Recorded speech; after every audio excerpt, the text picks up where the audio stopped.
मम ज्ञानतिमिरन्दस्य ज्ञानाञ्जनाशलाकयं चक्षुरुन्मिलितं येन तस्मै श्रीगुरवे नमः।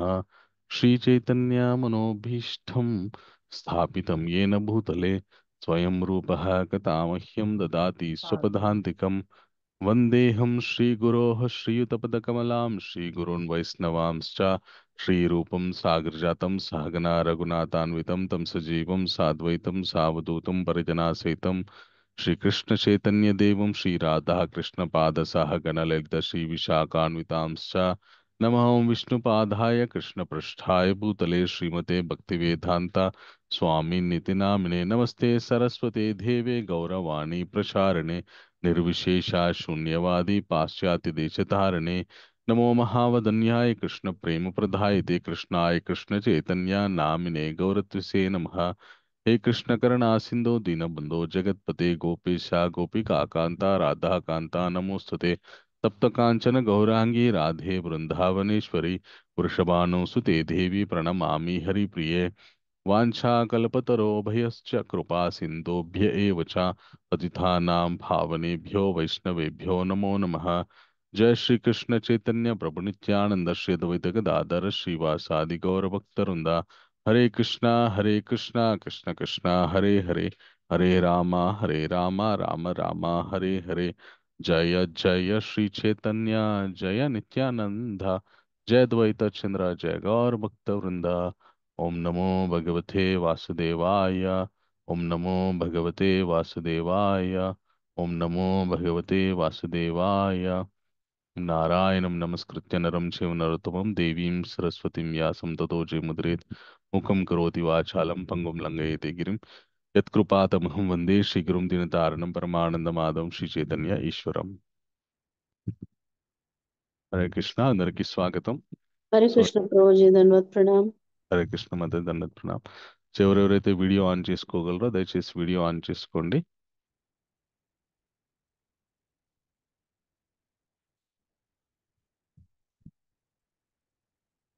Thank you. ఓకే, ఈ రోజు మనం శ్రీమద్ భగవద్గీతలోని షష్టమోధ్యాయం ఆరో అధ్యాయం గురించి చర్చించుకోబోతున్నాం।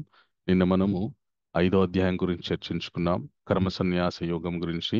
ఈ రోజు చాలా అద్భుతమైనటువంటి అధ్యాయం। భగవద్గీతలోని ప్రతి అధ్యాయం కూడా ఒక విలక్షణమైనటువంటి విషయాన్ని ప్రతిపాదిస్తూ ఉంటుంది।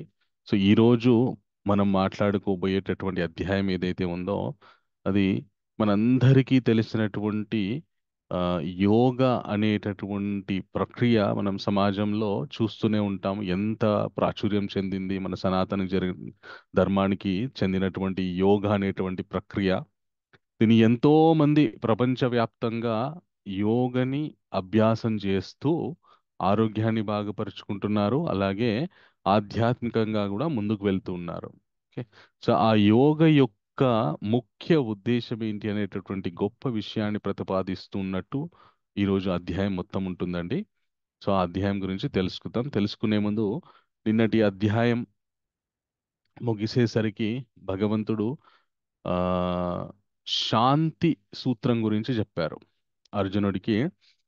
మనుష్య జీవితంలో ప్రతి ఒక్క మనుష్యుడు కూడా శాంతియుతంగా ఉండాలి, వాళ్ళ జీవితంలో ప్రశాంతత నెలకొనాలి అంటే ఏం చెయ్యాలి, ఏ విధమైనటువంటి జ్ఞానంతో ఉంటే మనుష్య జీవితంలో ప్రశాంతత నెలకొంటుంది అనేటటువంటి విషయాన్ని ప్రతిపాదిస్తూ నిన్నటి అధ్యాయం ముగిసిందనమాట।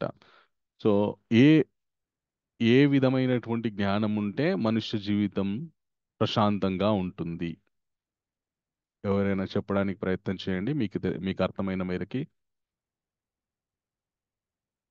అంటే హరే కృష్ణ ప్రభుజీ, హరే కృష్ణ మాతాజీ। కృష్ణుడు చెప్పారు కి he is the enjoyer of everything in this world. Very good, ఆ వెరీ గుడ్ మాతాజీ। జ్ఞానంతో మనం ఉంటే మనం హ్యాపీగా ఉండొచ్చు, ఇంకా కృష్ణ కాన్షియస్నెస్ లో ఉంటే ఉండొచ్చు అని చెప్పారు. Thank you very much Mataji. మీ నేమ్, మీ పేరేంటి Mataji? Sneha Prabhuji. Very good Sneha Mataji, excellent, చక్కగా చెప్పారు। ఓకే, సో ఆ ప్రశాంతతతో ఉండడానికి భగవంతుడే సమస్త భోగాలకి భోక్త, అనుభవించేది ఆయన, ఆయన దగ్గర నుంచే సమస్త భోగాలు వస్తాయి అనేటటువంటి విషయం మనము తెలుసుకుంటే మనం ప్రశాంతంగా ఉంటామని నిన్నటి అధ్యాయం ముగిసేసరికి తెలుసుకున్నాం. ఓకే. సో మొ మొట్టమొదటి అధ్యాయం భగవద్గీత ఫస్ట్ చాప్టర్ నుండి నిన్నటి వరకు మనము ఫస్ట్ చాప్టర్లో అర్జునుడి యొక్క విషాదం ఉంటుంది. ఆయన ఏడుస్తాడు, చేయలేని యుద్ధం చేయలేనని చెప్పేసి ఆయన ఆ చితికల పడిపోతాడు. అప్పటి నుంచి రెండో అధ్యాయం నుండి ఇంకా భగవంతుడు అర్జునుని లోపల ఉన్నటువంటి అజ్ఞానాన్ని తొలగిస్తూ జ్ఞాన సంబంధమైనటువంటి విషయాలు చెప్తాడనమాట. సో ఒక మనిషి కర్తవ్యం చేయకుండా ఎప్పుడు తన కర్తవ్యాన్ని మర్చిపోతాడో ఆ విషయాన్ని గుర్తు చేస్తాడనమాట. ఎప్పుడైతే భౌతికపరమైనటువంటి సంబంధాలతోనే తనని తాను మమేకం చేసుకొని గుర్తించుకున్నప్పుడు తన కర్తవ్యాన్ని తాను మర్చిపోతాడు. ఉం? తాను ఈ శరీరం కాదు, ఈ శరీరం లోపల ఉన్నటువంటి ఆత్మ అనేటటువంటి విషయం తెలుసుకొని తన కర్తవ్యం తాను చేయాలి ప్రతి ఒక్కరు అని భగవంతుడు రెండో అధ్యాయంలో మొదలు పెడుతూ ఇంకా మూడో అధ్యాయంలో అసలు మనుష్యుడు అయి పుట్టిన తర్వాత ఎలాంటి కర్మలను ఆచరించాలి, తనని తాను పవిత్రీకరణం చేసుకోవడానికి అనేటటువంటి విషయాన్ని ప్రతిపాదిస్తాడు. తర్వాత అలాగే మనుష్యుడి యొక్క నిజమైనటువంటి శత్రువులు ఎవరు, ఈ కర్తవ్య నిర్వహణలో మనుష్యుడు కర్తవ్యం చేయకుండా తన కర్తవ్యాన్ని మరచిపోయి తన కర్తవ్యాన్ని అతిక్రమించి పాపం వైపు ప్రయాణించడానికి ఆ, ఎవరు శత్రువు, ఎవరి వల్ల ఆ పాపం వైపు ప్రయాణిస్తున్నాడు అనేటటువంటి విషయాన్ని కామక్రోధాదుల వల్ల మనుష్యుడు తన కర్తవ్యాన్ని మర్చిపోయి అవసరానికి మించినటువంటి కోరికల్ని మోసుకొని పాపం వైపు నడుస్తున్నాడు అనేటటువంటి విషయాన్ని మూడో అధ్యాయంలో తెలుసుకున్నాము. ఆ తర్వాత నాలుగో అధ్యాయంలో ఇంత గొప్ప జ్ఞానం ఎప్పుడు మనకి లభించింది, మొట్టమొదటిసారిగా ఎవరికి చెప్పారనే విషయాన్ని తెలుసుకుని అలాగే కర్తవ్యాన్ని నిర్వర్తించే క్రమంలో మనం చేసేటటువంటి కర్మనే మనల్ని ఏ, ఎలాగ ఏ ఉద్దేశంతో చేస్తే ఆ కర్మ బంధనాల నుండి బయటపడుతున్నామనేటటువంటి గొప్ప విషయాన్ని మనం నాలుగో అధ్యాయంలో తెలుసుకున్నాము. అలాగే ఒక గురువుని ఆశ్రయిస్తే మనకు జ్ఞానం సంప్రాప్తిస్తుంది. గురువు యొక్క ఒక పరంపరలో వచ్చినటువంటి గురువు యొక్క ఆ సాంగత్యంలో ఆయన యొక్క శుశ్రూష చేస్తూ ఉంటే మనకి జ్ఞానం లభిస్తుంది. ఎప్పుడైతే మనుషుడికి జ్ఞానం లభిస్తుందో తను పూర్వం చేసుకున్నటువంటి అలాగే ఇంతకు ముందు ఏవైతే తన ఖాతాలో ఏవైతే అనుభవించాల్సినటువంటి కర్మ ఫలితాలు ఉన్నాయో అవన్నీ కూడా దగ్ధమైపోతాయి అని చెప్పేసి నాలుగో అధ్యాయంలో తెలుసుకున్నాము. అలాగే ఐదో అధ్యాయంలో కర్మలని సన్యసించడం కంటే కూడా కర్మల్ని భగవతార్పణ పూర్వకంగా చేస్తే అప్పుడు మనము ఆ, ఉన్నతమైన స్థితికి చేరుకుంటాము. ఉం? అని విషయాన్ని తెలుసుకొని చివరి చివ అలాగే ఈ భౌతిక ప్రపంచంలో ఉన్నటువంటి అన్ని విషయాలకు కూడా అన్ని భోగ వస్తువులకు కూడా ఒక అంతం అనేటువంటిది ఉంది. కాబట్టి దేనికి మనం అహంకరించకూడదు. మన జీవితంలో ఏదైతే మనం అనుభవిస్తున్నామో వాటన్నిటికీ కూడా కర్తలం మనమే. ఆ, సో భగవంతుడు మన పాపపుణ్యాల్ని పరిశీలన చేసి మనకన్నీ ఆయన ఆ, ప్రకృతి ద్వారా అందిస్తున్నాడు. కాబట్టి దీని గురించి మనం అహంకరించకూడదు. అందరినీ సమదృష్టితో చూడాలి. ఆ, అలాగే భగవంతుడే సమస్త విషయాలకి భోక్త అనేటటువంటి విషయం తెలుసుకుంటే మనకి శాంతి దొరుకుతుంది అని నిన్నటి వరకు తెలుసుకున్నాం అన్నమాట. నిన్నటి అధ్యాయంలో అర్జునుడు ఒక చక్కటి ప్రశ్న అడిగాడు. అసలు కర్మలను ఆచరించడం, కర్మయోగం గొప్పదా, కర్మ సన్యాసం గొప్పదా అనేటటువంటి విషయాన్ని అడిగాడనమాట. అప్పుడు కృష్ణుడు కర్మయోగం గురించి చెప్తూ కర్మయోగి ఏ విధంగా ఉండాలి, ఏ విధంగా కర్మలను ఆచరిస్తే కర్మయోగి అవుతాడు. కర్మయోగి అంటే సింపుల్, కర్మలను ఆచరిస్తాడు, భగవతార్పణ పూర్వకంగా ఆచరిస్తాడు, ఆయన కర్మయోగి అవుతాడనమాట. ఓకే. సో మనకి మూడో అధ్యాయంలో ఒక విషయం చెప్తారు కృష్ణ. లోకేస్మిన్ ద్వివిధానిష్ట పురా ప్రోక్త మయానగా జ్ఞానయోగేన సాంఖ్యానాం కర్మయోగేన యోగినాం. రెండు రకాలైనటువంటి వ్యక్తులు ఉంటారయ్యా ఈ ప్రపంచంలో అర్జున. ఒకరేమో విశేషమైనటువంటి ఆ, ఆ, శాస్త్రాల్ని ఆ, మన చదివి పారాయణ చేసి జ్ఞానాన్ని సంపార్జిస్తారు. ఒకరేమో కర్మయోగం అవలంబిస్తారు, కర్మల్ని త్యాగపూరితంగా ఆ, నిర్వహిస్తూ భగవతార్పణ పూర్వకంగా నిర్వహిస్తూ కర్మయోగిగా అయిపోతారని చెప్పేసి భగవంతుడు చెప్పాడనమాట. అయితే ఈరోజు అధ్యాయం భగవంతుడు చక్కటి వివరణ ఇస్తూ మొదలు పెడతాడనమాట. సో ఎందుకు ఇంతకుముందు అధ్యాయాల గురించి పరిచయం మళ్ళీ ఒకసారి మనం తెలుసుకున్నామంటే ఈ రోజు తెలుసుకోబోయేటటువంటి విషయం ఏదైతే ఉందో చాలా అద్భుతమైనటువంటి విషయము. కాబట్టి దానికి కనెక్షన్గా, దానికి కొనసాగింపుగా ఇంతకుముందు తెలుసుకున్నటువంటి విషయాలన్నీ ఒకవైపు కర్మయోగము, కర్మ త్యాగం, ఆ, పూరితమైనటువంటి బుద్ధితో కర్మ చేయాలి అనేటటువంటి విషయాన్ని మనం నిన్నటి వరకు తెలుసుకున్నాం అనమాట. సో ఈ రోజు విషయం ఏదైతే ఉందో దానికి కొద్దిగా భిన్నంగా ఉంటుంది. అందు గురించి అని నిన్నటి విషయాలను ఒకసారి గుర్తు చేశాను అనమాట. సో ఆలస్యం చేయకుండా ఈ రోజు అధ్యాయానికి మనం ఈజీగా గుర్తుపెట్టుకోవడానికి ఆ, ఏం పేరు పెట్టామో పరిశీలన చేస్తూ మనం ముందుకెళ్దాం. సో ఈ రోజు అధ్యాయం ఈజీగా గుర్తుంచుకోవడానికి అధ్యాయం పేరు కూడా మనం ఈజీ అని పెట్టామన్నమాట. ఏమని పెట్టాం అధ్యాయం పేరు? Easy. Easy. Easy easy. Very good, చాలా సంతోషం. ఓకే, ఈ అంటే ఎనిమీ ఆర్ ఫ్రెండ్, మన శత్రువు ఎవరు, అలాగే మన స్నేహితుడు ఎవరు. అలాగే ఏ అంటే అష్టాంగ యోగ, అష్టాంగ యోగ పద్ధతి ఎలా చేయాలి, ఎందుకు చేయాలి అనేటటువంటి విషయాన్ని తెలుసుకుంటాం. ఎస్ అనేటువంటి పదం ఏంటంటే సక్సెస్ ఆర్ ఫెయిల్యూర్.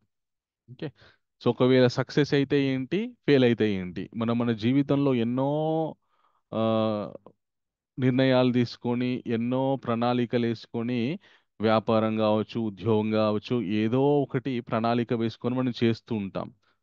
మనం మన మొత్తం ఆలోచన అంతా కూడా అది మనం అనుకున్న విధంగా జరిగితే బాగుండు అనేటటువంటి ధ్యాసతోనే మనం ఆ ఆ, ప్రణాళిక మనము నిర్వహిస్తూ ఉంటాం. ఉదాహరణకు ఒక ఆయన వ్యాపారం మొదలు పెట్టాడు అనుకోండి, అది సక్సెస్ అవ్వాలనే ఆయన మొదలు పెడతాడు అనమాట. ఫెయిల్యూర్ అయిందనుకోండి, ఫెయిల్యూర్ అయితే నేను ఎలా, నా పరిస్థితి ఏంటి అనేటటువంటి విషయాన్ని ఆలోచించాడు అనమాట.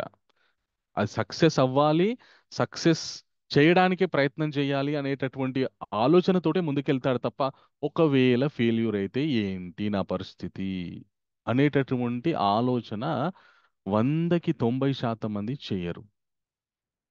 ఓకే, సో కానీ ఆధ్యాత్మిక జీవితంలో కూడా ఒకవేళ ఫెయిల్యూర్ అయితే ఏంటి అనేటటువంటి విషయం మనం ఈరోజు అధ్యాయంలో తెలుసుకుందాం. ఓకే, తర్వాత యోగి, నిజమైనటువంటి యోగి ఎవరు అనేటటువంటి విషయాన్ని ఈ అధ్యాయం చివరన మనము తెలుసుకుందాం. సో మొట్టమొదటిగా ఆ, ఈ ఎనిమీ ఆర్ ఫ్రెండ్ అనేటటువంటి విషయం గురించి తెలుసుకుందాం. 1 నుండి 10 శ్లోకాల్లో ఈ విషయం గురించి చక్కటి వివరణ ఉంటుంది. ఈ రోజు మన నిజమైన శత్రువు ఎవరో తెలుస్తుందండి అందరికీ కూడా. ఓకే, సో ఎంతమందికి ఉంది మన యొక్క నిజమైన శత్రువు ఎవరో తెలుసుకోవాలని ఎంతమందికి ఉంది? ఆ శత్రువు ఎక్కడ ఉంటారో ఎంతమందికి తెలుసుకోవాలని ఉంది? నాకు వెరీ తెలుసుకోవాలని. Good, very good. ఓకే, 2 నిమిషాలు తెలుసుకుందాం. ఓకే, ఎందుకంటే అసలు మన శత్రువు ఎక్కడ ఉంటాడో తెలిస్తే ఆ శత్రువుని మనం గనక కంట్రోల్లో పెట్టినామనుకోండి, మన జీవితం చాలా సంతోషంగా ఉంటుంది. అంతే కదా, మన శత్రువులే కదా మనకి ఎప్పుడు కూడా సమస్యల్ని కల్పించేది. ఆ మన మనకి లేనిపోని ప్రాబ్లమ్స్ అనేది తెచ్చేది మన శత్రువే కదా. ఉం? కాబట్టి ఆ శత్రువు గురించి ఈరోజు మనం తెలుసుకుందాం అనమాట. సో ఈ అధ్యాయం మొదట పెడుతూ భగవంతుడు ఏం చెప్తారంటే, ఆ ఓ అర్జున, ఎవరు కూడా కర్మ చేయకుండా ఉండకూడదు, ఉండలేరు. కర్మ చేయకుండా ఉండడం వల్ల నిజమైనటువంటి ఆ, మన వైరాగ్యం వైపు ప్రయాణించలేరు. అనాశ్రిత కర్మ ఫలం కార్యం కర్మ కరోత్య స సన్యాసీ చ యోగి చ నిరాగ్ని న చక్రియ యం సన్యాసమితి ప్రాహుర్తం యోగం విద్ధి పాండవ నహ్య సన్యస్త సంకల్పో యోగి భవతి కశ్చన. అసలు కర్మను ఆచరించకుండా ఎవరు కూడా ఆ, ఉత్తమమైనటువంటి యోగాన్ని ఏ, వాళ్ళు తెలుసుకోలేరు, చేరుకోలేరు అనేటటువంటి విషయాన్ని చెప్తూ అనాశ్రిత కర్మఫలం మన ఆరురుక్షోర్ మునిర్యోగం కర్మ కారణముచ్యతే యోగారూఢస్య తస్యైవ శమ కారణముచ్యతే అనేటటువంటి విషయాన్ని చెప్తాడనమాట.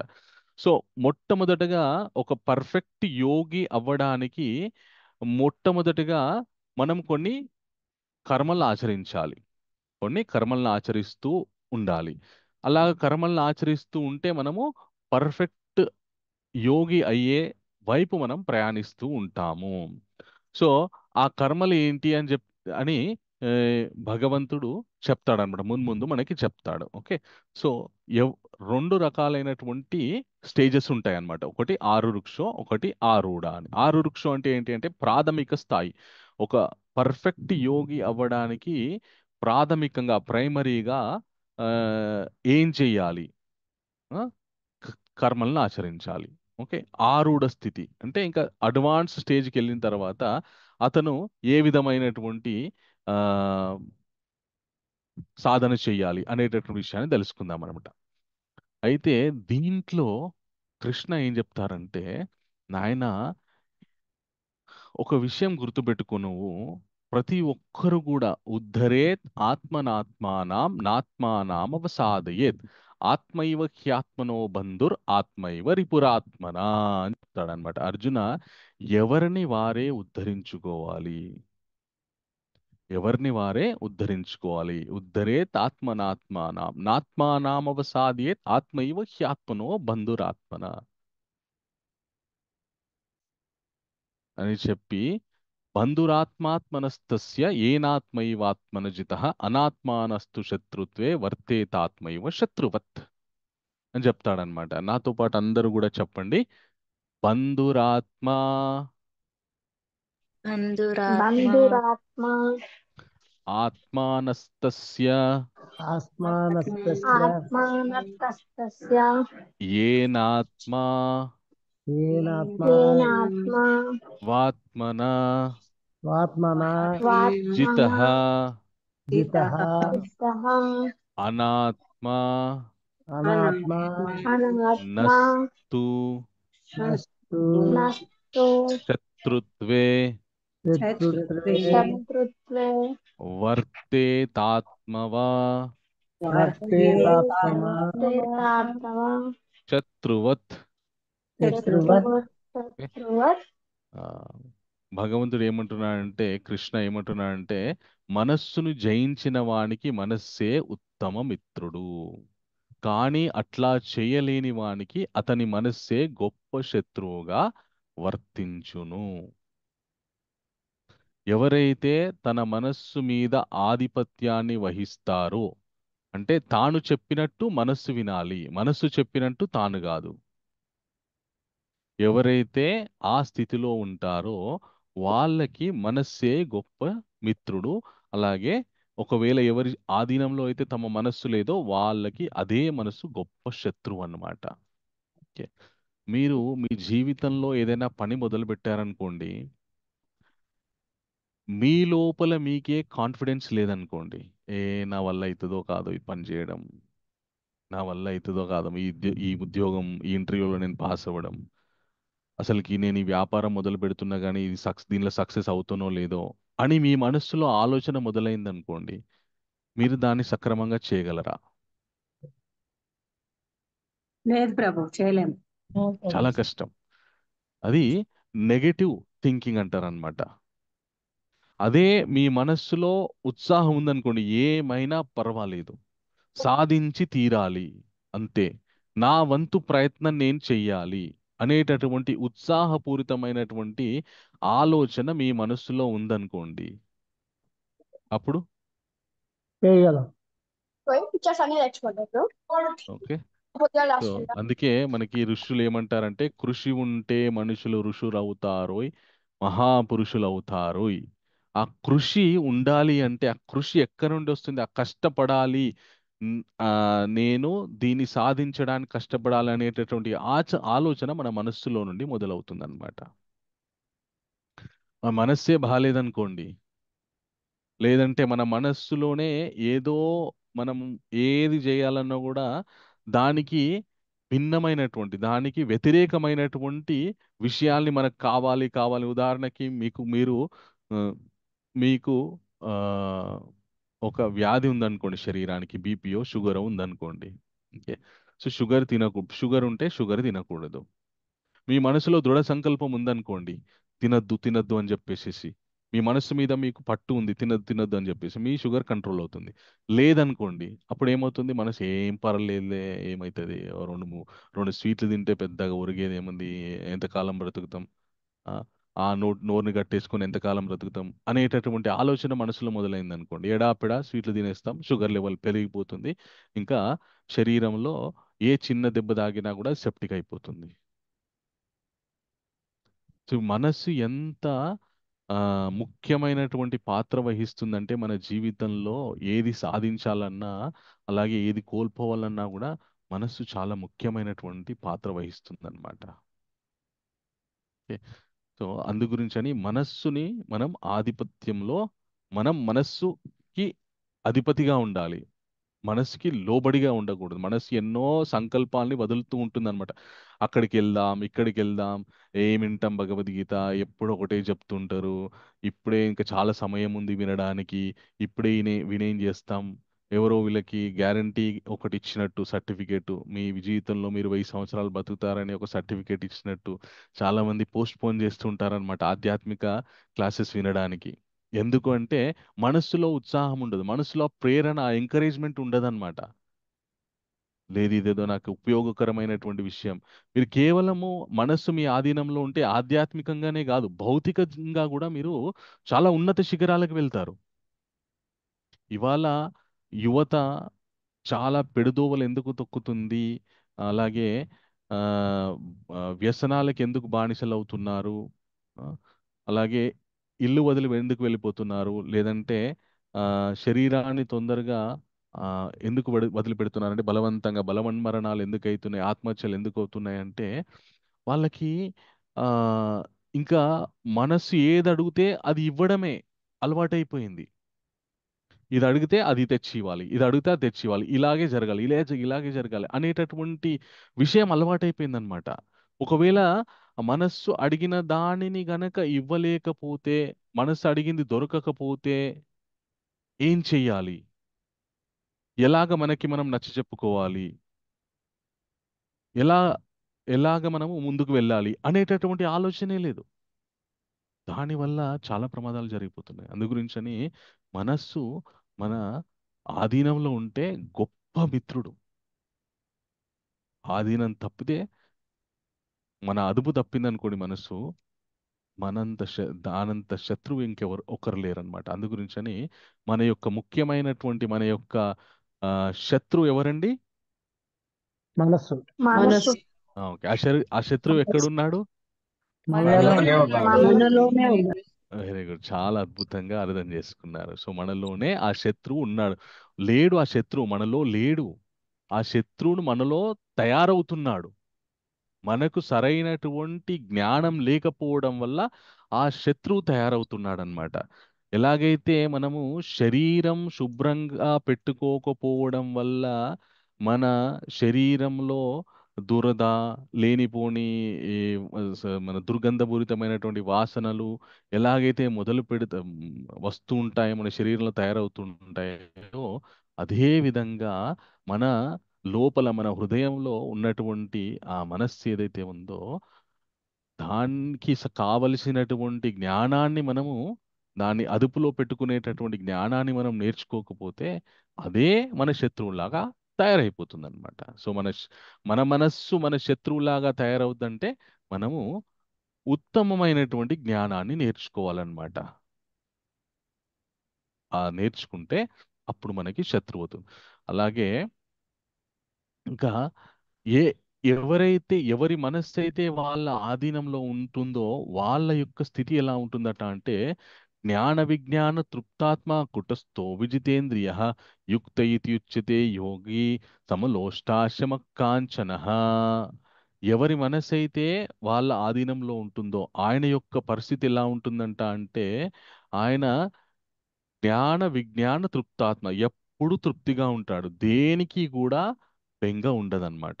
ఎందుకంటే ఏదైనా సాధించాలంటే మన లోపల ఉత్సాహం ఉండాలి. ఆ ఉత్సాహం మన మనస్సు మనకిస్తుంది, మన జ్ఞానం మనకిస్తుంది. సో అవి ఆయనకి సమృద్ధిగా ఉన్నాయి.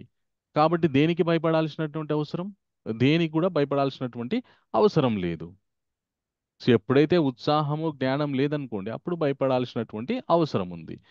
సో అతను దేనికి కూడా భయపడాడంట. అండ్ ఎంత వైరాగ్య స్థితిలో ఉంటాడంటే సమలోష్ట శమకాంచన, ఒక గులకరాళ్ళని కంకర్రాళ్ళని చూసినా బంగారాన్ని చూసినా ఆయనకి పెద్దగా తేడా అనిపించదంట, రెండింటికి చెలించిపోడు. ఏది తనదో దానికి మాత్రమే ఆయన యజమానిగా ఉంటాడు. తనది కానిది ఏదైతే ఉంటుందో దాని మీద ఆశ పెంచుకోడు. దాన్ని ఒక మన పనికిరాని పదార్థం లాగానే చూస్తాడనమాట. ఒక గొప్ప యోగి ఉన్నారనమాట మన సాంప్రదాయంలో. ఆయన పేరు శ్రీ ఆ, శ్రీల సనాతన గోస్వామి అన్నమాట. ఆయన చాలా చాలా గొప్ప మేధావి ఆయన. ఆయన ఆ భగవద్భక్తిలో చాలా చాలా పండిపోయారనమాట ఆయన. ఓకే. సో అయితే ఒకసారి ఆయన ఎక్కడైతే ఉంటున్నారో అక్కడ ఒక బ్రాహ్మణుడు ఉండేవాడు. ఆ బ్రాహ్మణుడు చాలా గొప్ప తపస్సు చేశాడనమాట. చేయడం వల్ల శివుడు ప్రత్యక్షమయ్యాడు. అయితే ఆ బ్రాహ్మణుడు శివుణ్ణి అడిగాడనమాట, స్వామి, నాకు జీవితంలో ఏది ఎంత విలువైంది నా దగ్గర ఉంటే నేను ఎప్పుడూ సుఖంగా ఉంటాను. ఓకే. ఆ విలువైంది నాకు మీరు అనుగ్రహించండి. ఒక విలువైన విషయం ఏదైతే ఉందో, ఏదైతే విలువైంది ఉంటుందో ఈ ప్రపంచంలో, ఆ విలువైంది నా దగ్గర ఉంటే నేను సుఖంగా ఉంటానో అంత విలువైంది నాకు ప్రసాదించండి అని అడుగుతాడనమాట. అప్పుడు శివుడు ఏమంటాడంటే, సరే, ఆ, నీకు ఆ విలువైంది శ్రీల సనాతన గోస్వామి దగ్గర దొరుకుతుంది. సనాతన గోస్వామి దగ్గరికి వెళ్ళు. ఆయన దగ్గర అత్యంత విలువైన విషయం ఉంది. సో నువ్వు ఆయన దగ్గరికి వెళ్ళి అడిగితే నీకు ఆయన ఆ విలువైన విషయం ఇస్తాడు. నువ్వు దానివల్ల సుఖంగా ఉంటావని చెప్తాడనమాట శివుడు. సో ఈయన చాలా సంబరపడిపోయి సనాతన గోస్వామిని వెతుక్కుంటూ ఆయన దగ్గరికి వెళ్తాడు. వెళ్ళగానే ఇలాగా శివుడు, నేను ఒక చాలా విలువైన విషయం ఏమని చెప్పాను, మీ దగ్గర విలువైనది ఏదో ఉందంట కదా, నాకు ఇయ్యండి అంటాడనమాట. సో నేను ఆ అనగానే ఈ సనాతన గోస్వామి ఏమంటాడంటే, సో అక్కడ చెత్తబుట్టలో ఉంది, తీసుకో అని చెప్తాడనమాట. ఈయన వెళ్ళి చెత్తబుట్టలో ఎతికితే అక్కడ చింతామణి ఉంటుందన్నమాట. చింతామణి యొక్క ప్రత్యేకత ఏంటంటే, ఏదైనా లోహం మీద అది పెడితే అది బంగారం అయిపోతుంది. అయితే ఆయనకి ఆ చింతామణి యొక్క గొప్పతనం తెలుసు. ఈయన చాలా సంతోషపడిపోతాడు. నా దగ్గర చింతామణి ఉంది, ఇంకా ఇక్కడ నాకు బంగారానికి కొదువే లేదు, నేను దేని మీద పెడితే అది బంగారం అయిపోతుందని చాలా సంతోషపడి ఇంకా ఆయన సనాతన గోస్వామి దగ్గర నుండి వెళ్ళిపోతున్నాడు అనమాట. ఆ సనాతన గోస్వామి ఎక్కడ ఉండేవారంటే ఒక గుహలో ఉండేవారనమాట. ఆ గుహలో ఆయనతో పాటు పెద్ద కొండ చిలువ కూడా ఉండేదన్నమాట. సో ఆయనకు మాత్రం ఏం భయం లేదనమాట. ఎందుకంటే ఆయన అన్నింటినీ సమదృష్టితో చూస్తాడనమాట. ఆ స్థితికి వెళ్ళిపోయాడు ఆయన. సో ఈయన ఈ బ్రాహ్మణుడు ఆ చింతామణి తీసుకొని వెళ్ళిపోతూ వెళ్ళిపోతూ ఆయనకు ఆలోచన వచ్చిందనమాట.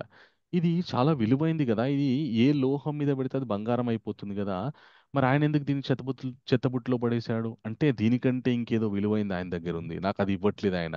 ఇది ఆయన దగ్గర ఏదైతే విలువైంది ఉందో దానికంటే తక్కువ విలువైంది ఇది అని చెప్పేసి మళ్ళీ ఆయన దగ్గరికి వెళ్తాడనమాట. వెళ్ళి చెప్తాడు, మీరు నన్ను మోసం చేస్తున్నారు, మీరు నాకు చింతామణి ఇచ్చారు, ఇది మీరు చెత్తబుట్టలో పడేశారు, అంటే ఇది మీకు అవసరం లేదు, అంటే దీనికంటే ఏదో విలువైంది మీ దగ్గర ఉంది, అది నాకు ఇవ్వండి మీరు అని అడుగుతాడనమాట. అప్పుడు సనాతన గోస్వామి ఏం చేస్తాడంటే, సరే దీనికంటే నీకు విలువైంది కావాలంటే, దీనికంటే నాకు విలువైంది కావాలంటే, అప్పుడు ఆయన సనాతన గోస్వామి ఈ బ్రాహ్మణుడికి ఆ హరే కృష్ణ మహామంత్రాన్ని ఉపదేశిస్తాడనమాట. భగవంతుని యొక్క నామాన్ని ఉపదేశిస్తాడనమాట. ఉపదేశించి నువ్వు ప్రతిరోజు జపం చేసుకో అని చెప్తాడనమాట. ఇంకా ఆయన ప్రతిరోజు జపం చేసుకుంటూ ఉంటే ఆయనకి అసలు తన జీవితంలో బంగారం యొక్క అవసరమే ఉండకుండా తన జీవితం మారిపోతుందన్నమాట. ఎందుకంటే నిన్న భగవంతుడు చెప్పాడు కదా, ఏహి సంస్పృశజా భోగ దుఃఖ యోన్య ఏవతే ఆది అంతవంత కౌంతేయ అనతేషు రమతే బుధః. ఈ సృష్టిలో ఉన్నటువంటి భోగ వస్తువులన్నిటి అన్నీ కూడా వాటికి ఒక అంతం ఉంది అని భగవంతుడు నిన్న స్పష్టంగా చెప్పారు. కాబట్టి బంగారం వచ్చినా భోగభాగ్యాలు వచ్చినా కూడా ఎప్పుడో ఒకసారి వెళ్ళిపోవాల్సిందే కదా. దానికి ఎందుకంత తాపత్రయపడం, ఎందుకంత ఆ, సమయాన్ని వృధా చేసుకోవడం. అదే భగవంతుని యొక్క నామాన్ని జపం చేస్తున్నాం అనుకోండి, అంతకంటే వాటి అవసరమే ఉండలేనటువంటి స్థితికి మనం వెళ్ళిపోవచ్చు కదా అనేటటువంటి జ్ఞానం ఆయనకి పెంపొంది అసలు ఎలాంటి భౌతికమైనటువంటి సంపదల యొక్క అవసరమే రాకుండా ఉండేటటువంటి స్థితికి వెళ్ళిపోయింది అనమాట. ఆ స్థితికి వెళ్తారన్నమాట ఎవరైతే తమ యొక్క మనస్సుని ఆధీనంలో పెట్టుకొని ఉంటారో. ఓకే. సో ఈ మనస్సుని ఆధీనంలో పెట్టుకోవడానికి ఒక ముఖ్యమైనటువంటి సాధనమే ఈ యోగ సాధనం అన్నమాట. భగవంతుడు మనందరికీ మనుషులందరికీ కూడా యోగ సాధనం ఎందుకు ఇచ్చారంటే తమ యొక్క మనసుని అదుపులో పెట్టుకొని ఆ, ఉంటే భగవంతుని యొక్క ప్రాప్తి జరుగుతుందని చెప్పేసి. సో ఆ యోగ సాధనం ఎలా ఉంటుంది ఆ, అని అసలు యోగా అంటే ఏంటి అనేటటువంటి విషయాన్ని మనం తెలుసుకుందాం ఇప్పుడు. ఓకే, సో ఎంతమంది తమ జీవితంలో ఒకసారైనా యోగా చేశారు?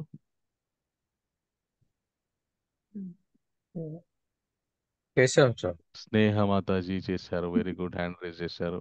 శ్రీదేవి మాతాజీ హ్యాండ్ రేజ్ చేశారు, వెరీ గుడ్. ఓకే, సో యోగలో very good, Kumari Mataji, Sujatha Mataji, very good, thank you. So yoga Ashtanga yoga అంటారు అనమాట. 8 స్థాయిలు, 8 అడుగులతో, 8 స్టెప్స్ అనుకోండి మీరు ఈజీగా అర్థం కావడానికి. అష్ట అంగ యోగా. ఓకే, 8 అంగాలు కలిగినటువంటిది ఈ యోగా. ఓకే, దీంట్లో హఠయోగా అంటారు. అలాగే ఆ, మన ధ్యాన యోగా, ఆ, రాజయోగ అని వివిధ రకాలైనటువంటి పేర్లు ఉన్నాయని. ముఖ్యంగా మనం అందరం చేసేటటువంటి యోగా ఏదైతే ఉందో దాన్ని హఠయోగ అంటారనమాట. హఠయోగ అంటే మన శరీరంలో ఉన్నటువంటి లో రోగాలన్నిటినీ తగ్గించేదన్నమాట. హఠ అంటే హిందీలో హఠ అంటే ఏంటంటే పక్కకు తొలగిపో అన్నట్టు అనమాట. సో మన శరీరంలో ఉన్నటువంటి రోగాలన్నిటినీ బయటకు పంపించేది ఇది హఠయోగం అన్నమాట. సో మనం అందరం కూడా మన హఠయోగాని చేసుంటాం ఎప్పుడో ఒకప్పుడు మన జీవితంలో. మన అనులోమ విలోమ అని, ప్రాణాయామ అని, మన ఒక ముక్కు నాసిక రంధ్రం నుండి గాలిని పీల్చుకొని ఇంకో నాసిక రంధ్రం నుండి గాలిని వదలటము. అలాగే ఆ, మన కపాల్భాతి అని, రేచక కుంభిక అని, ఇట్లా వివిధ రకాలైనటువంటి ప్రాణాయాలు మనం అందరం కూడా ఆరోగ్యంగా ఉండడానికి మనం అందరం చేశాము. ఓకే, సో భగవంతుడు ఈ యోగ పద్ధతిని ఎందుకు ఇచ్చారు? ఓకే, అష్టాంగ యోగలో ముఖ్యంగా 8 విధాలుగా ఉంటుంది. ఏంటంటే ఆ, యమ నియమ ఆసనం, ప్రాణాయామం, ప్రత్యాహార, ధారణ, ధ్యానం, సమాధి. చివరి స్థితి ఏదైతే ఉందో సమాధి అన్నమాట.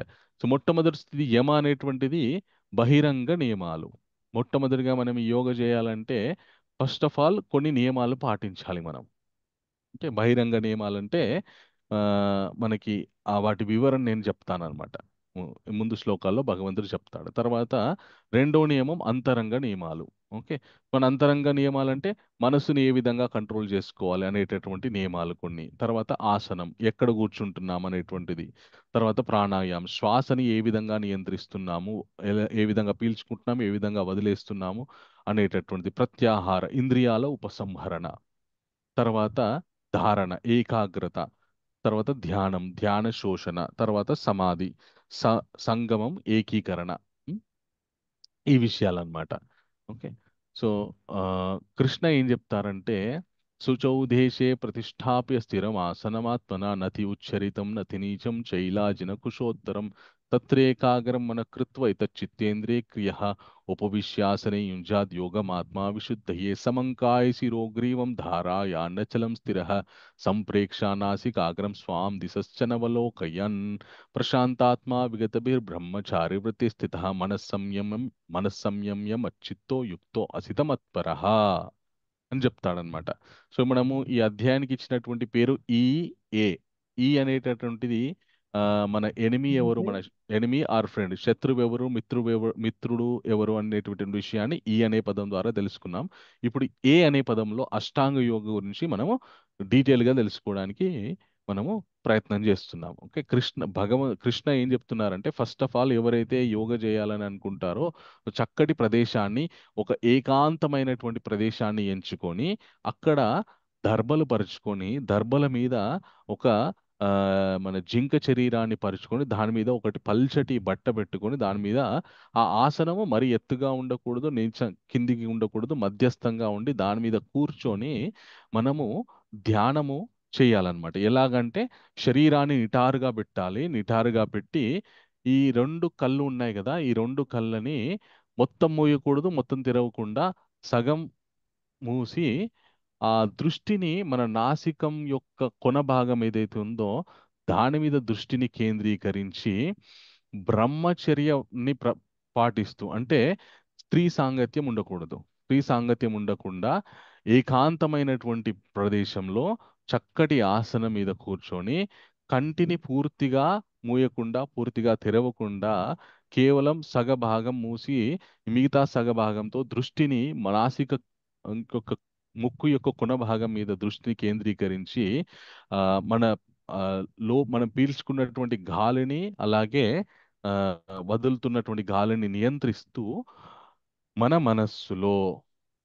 మనస్సులో భగవంతుని మీద ధ్యానం చెయ్యాలి. ఓకే. సో ఇక్కడ భగవద్గీతలో ఆ ఇచ్చారనమాట. భగవంతుడు క్లియర్ గా చెప్పారు ఏమనంటే సమంకాయ శిరోగ్రీవం ధారాయానచలం స్థిర సంప్రేక్ష నాసికాగ్రం. సు- సంప్రేక్ష నాసికాగ్రం అంటే ఏంటంటే నాసిక అగ్రం మీద ముక్కు యొక్క స్టార్టింగ్ పాయింట్ మీద దృష్టిని కేంద్రీకరించి స్వాం దిశశ్చనవలోకయన్ ప్రశాంతాత్మ విగదభిర్ బ్రహ్మచారి వ్రతే స్థిత. ప్రశాంతంగా నెలకొని బ్రహ్మచర్యాన్ని పాటిస్తూ మనః సంయమ్య మచ్చిత్తో మచ్చిత్తో మనస్సులో నన్ను. ఇక్కడ ఆ ప్రతి పదానికి అర్థం ఉందన్నమాట. మత్. ఓకే. ఆ, ఒక్క నిమిషం. నేను ఇది ఎందుకు పెట్టాను అంటే దీనికి ఒక కారణం ఉందండి. ఇక్కడ మత్ అనేటటువంటి విషయం ఉంది కదా, నాపై ఎంతమందికి కనిపిస్తుంది? కృష్ణుడిపై మత్ అంటే మాం నాపై. ఆ, మత్ మత్ నాపై, కృష్ణునిపై, చిత్త మనస్సును కేంద్రీకరించి, యుక్త తర్వాత పదం ఏంటి అంటే యుక్త, నిజమైన యోగి, ఆసీత కూర్చోవాలి, మత్ నన్ను, పరహ చరమగమ్యంగా అంటే చక్కటి ప్రదేశంలో కూర్చొని మనస్సులో భగవంతుని కృష్ణుని ధ్యానం చేస్తూ తనని చేరుకోవాలి అనే, కృష్ణుని చేరుకోవాలి అనేటటువంటి ఉద్దేశంతో ఈ యోగ పద్ధతి చేయాలన్నమాట. సో మనకి ఇప్పుడు సమాజంలో ఏమైపోయిందంటే ఈ చివరి విషయం ఏదైతే ఉందో కృష్ణుడు, ఓకే, కృష్ణుడు ఆయన్ని ధ్యానించాలి, ఆయన్ని చేరుకోవడానికి మనం ధ్యానించాలి, భగవంతుని ధ్యానించాలి, భగవంతుని చేరుకోవడానికి ఆ, ఈ ధ్యానం మొదలు పెట్టాలి అనేటటువంటి విషయాన్ని మైనస్ చేసేసి మిగతాదంతా నేర్పిస్తున్నారు అనమాట. అందు గురించి నేను భగవద్గీత పుస్తకంలోని పేజీని కాపీ చేసి మరి పెట్టానన్నమాట. ఎందుకంటే యోగ యొక్క ముఖ్యమైనటువంటి ఉద్దేశం ఏంటి అంటే భగవంతుని మీద ధ్యానం చేస్తూ భగవంతుని చేరుకోవడానికి చేసేటటువంటి ప్రక్రియ యోగా అన్నమాట.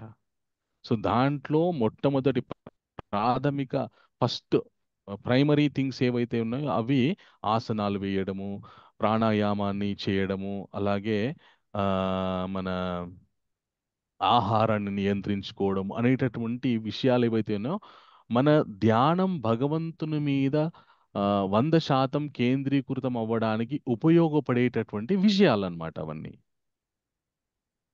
ఓకే. సో ఈ ఆసనాలు చేయడం, సూర్య నమస్కారాలు చేయడం, వీటి వల్ల ఏం జరుగుతుంది అంటే ఈ ఆసనాలు, సూర్య నమస్కారాలు వీటి వల్ల ఏం జరుగుతుంది అంటే మన శరీరంలో షట్చక్రాలని ఉంటాయి అన్నమాట.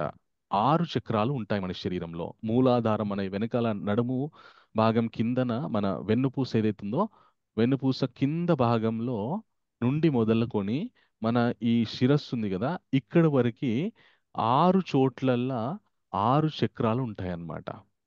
ఓకే. సో ఎప్పుడైతే మనము ఈ ఆసనాలు ఆ, అలాగే సూర్య నమస్కారాలు, ప్రాణాయామం ఇవన్నీ చేస్తూ ఉంటామో మెల్లమెల్లగా ఈ మొదటి భాగం ఏదైతుందో మొదటి చక్రం దగ్గర కుండలిని శక్తి అని ఉంటుందన్నమాట. ఓకే. కుండలిని శక్తి, ఆ శక్తిని ఒక పాములాగా వర్ణిస్తారనమాట. ఎప్పుడైతే మనము ఈ యోగలో ఈ ప్రాథమికమైనటువంటి ఆసనాలు, ప్రాణాయామాలు, సూర్య నమస్కారాలు ఇవన్నీ చేస్తూ ఉంటామో ఆ కుండలిని శక్తి జాగృతమై మెల్లమెల్లగా ఒక్కొక్క చక్రాన్ని యాక్టివేట్ చేస్తుందన్నమాట. దానివల్ల ఏం జరుగుతుంది అంటే మనుష్యుడికి నేనెవరు, అసలు ఈ జీవితం ఎందుకు వచ్చింది నాకు, నేను ఈ జీవితంలో ఏం తెలుసుకోవాలి అనే ఒక ఆధ్యాత్మిక ప్రశ్న మొదలవుతుంది అనమాట. దాన్నే బ్రహ్మ జిజ్ఞాస అంటారనమాట. మనకి ఆ, ఆ బ్రహ్మ జిజ్ఞాస మొదలైనప్పుడు ఇంకా తాను ఎవరో తెలుసుకోవాలి అనేటటువంటి విషయము గురించి ప్రయత్నిస్తూ ఉంటాడనమాట. సో ఆ ఎప్పుడైతే నేనెవరు అనేట తెలుసుకోవాలని ప్రయత్నం మొదలు పెడతాడో అప్పుడు ఇంకా భగవత్ విషయాలు, భగవంతుని గురించినటువంటి విషయాలు, ఆధ్యాత్మిక విషయాలు అతనికి రుచిస్తూ ఉంటాయి. వినాలి, తెలుసుకోవాలి, ఏదో ఉంది. నేను ఇప్పుడు జీవిస్తున్నటువంటి జీవితానికి అతీతమైనటువంటిది ఏదో ఉంది, అది నేను తెలుసుకోవాలి అనేటటువంటి ఆ, విషయం, జిజ్ఞాస, ఆలోచన మనలో మొదలవుతుందన్నమాట. ఎందుకంటే చాలా సింపుల్. మీరు ఒక్క విషయం ఆలోచించుకోండి. మనకు 100 సంవత్సరాల క్రితం ఈ శరీరం కి సంబంధించినటువంటి వాళ్ళు మనకు తెలియదు. 100 సంవత్సరాల తర్వాత ఈ శరీరానికి సంబంధించిన వాళ్ళు మనకి ఎవరో తెలియదు. మనం ఏదో ఇప్పుడున్న వాళ్ళకంటే, ఇప్పుడు మనతో ఎవరైతే ఉన్నారో వాళ్ళు అంతకు ముందు కూడా మనం ఇంకొక ఎవరితోటో ఎక్కడో ఉండి ఉన్నాము. అసలు ఎక్కడి నుండి వచ్చాము, ఎక్కడికి వెళ్ళాలి. సో ఇలాంటి ప్రశ్నలు, ఇలాంటి జిజ్ఞాస మొదలవుతుందన్నమాట ఎప్పుడైతే ఈ యోగ అభ్యాసాన్ని మొదలు పెడతారు. అలా మొదలయ్యి అది మెల్లగా నియమాల నుండి, యమ నియమాల నుండి మొదలై ఆసనాలు, ధారణ, ఏకాగ్రత, ధ్యానం నుండి మొదలై సమాధి స్థితికి వెళ్ళిపోతారనమాట. ఇది సమాధి స్థితి ఏదైతే ఉందో అది పర్ఫెక్ట్ స్టేజ్ అన్నమాట. ఈ సమాధి స్థితిలో మనుష్యుడి యొక్క ఆ, పరిస్థితి ఎట్లా ఉంటుందో నేను మీకు వివరించి చెప్తాను. సుజాత మాతాజీ, మీరు హ్యాండ్ రైజ్ చేశారు, మీకు ఏమైనా ప్రశ్న ఉందా? లేదు ప్రభుజీ, అదే యోగా చేసిన అని పెట్టారు. Okay, very good, thank you Mataji. మీరే అయితే చెప్పండి. ఇది ఒకసారి కాదు ప్రభు, సాధ్యం కాదు ప్రభు, హరే కృష్ణ. సాధ్యం కాదు ప్రభు ఈ యోగా. ఓకే, మీరు ఒక విషయం భగవద్గీత వింటున్నంతసేపు మనం ఒక విషయం గుర్తుపెట్టుకోవాలి.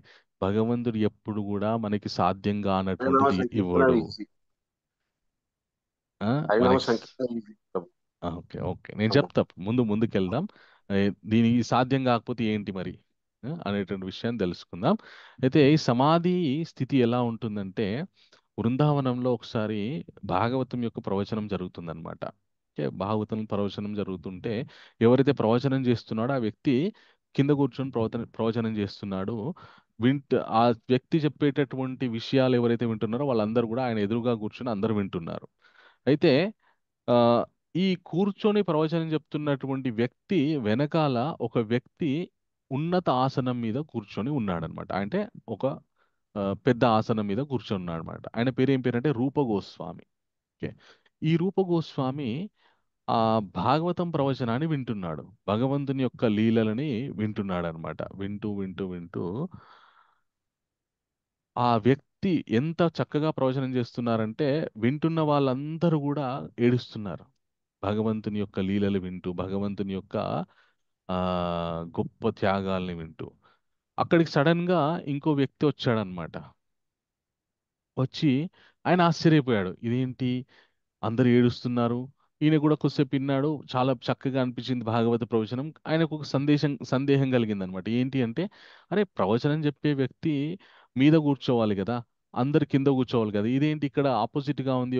ప్రవచనం చెప్పి ఆయన కింద కూర్చున్నాడు, ఆయన వెనకాల ఇంకో ఆయన మీద కూర్చున్నాడు. ఆయన ఏం ఉలుకు పలుకు లేకుండా అట్లాగే చూస్తున్నాడు. ఇదేందని చెప్పేసి ఎవరైతే వెనకాల కూర్చున్నారో ఆ రూపగోస్వామి దగ్గరికి వస్తాడనమాట. వచ్చి చూస్తాడనమాట. శరీరంలో ఎలాంటి కదలిక ఉండదు. ఈయనకి ఆశ్చర్యం వేస్తుంది. అదేంటి ఈయన శరీరంలో ఏం కదలట్లేదు, కనీసం మనము ఇట్లా రెప్పన్న కొడుతుంటాం కదా ఏడుస్తున్నప్పుడు, తుడుస్తున్నప్పుడు, ఏదో ఒకటి, అది కూడా జరగట్లేదు. ఈయనకి అనుమానం వచ్చింది, అసలు ఈయన ఉన్నాడా పోయాడా అని చెప్పేసి. ఆయన ఏం చేశాడంటే, సరే పరీక్ష చేద్దామని చెప్పేసి ఓ చిన్న ఆ, ఏం చేస్తాడంటే ముక్కు దగ్గర ఇట్లా వేలు పెడతాడు అనమాట, గాలి వస్తుందా లేదా అని. ఈయనకేం స్పర్శ కలగదనమాట. ఏందని చెప్పి చిన్న దూది ముక్క తీసుకొచ్చి ఇక్కడ పెడతాడనమాట. పెట్టగానే అది ఇక్కడ అతుక్కుపోతుంది. మామూలుగా దూది ఇక్కడ పెట్టామనుకో, మనం గాలి పీల్చుకుంటూ వదులుతున్నప్పుడు అది కదులుతూ ఉంటుంది. కానీ ఆ వ్యక్తికి అలా కాదన్నమాట. రూపగోస్వామికి అది ఇక్కడే ఆగిపోయింది, అతుక్కుపోయింది అంతే. ఈయన ఆశ్చర్యపడి అయ్యా ఈయన చనిపోయినట్టున్నాడు, వీళ్ళెవరు తెలియట్లేదు, వీళ్ళకెవరికి తెలియదు, ఈయన శరీరాన్ని వదిలిపెట్టినట్టున్నాడు, వీళ్ళందరేమో తన్మయత్వంలోకి వెళ్ళిపోయారు, అసలు ఆ కథలో లీనమైపోయారు, తన్మయం చెందుతున్నారు వీళ్ళంతా కూడా అని చెప్పేసి వెతుకుతూ ఆయన ఆయన ఆ, అందరికి చెప్దామని ప్రయత్నిస్తున్నాడు కానీ అందరూ కూడా ప్రవచనంలో లీనమైపోయారు.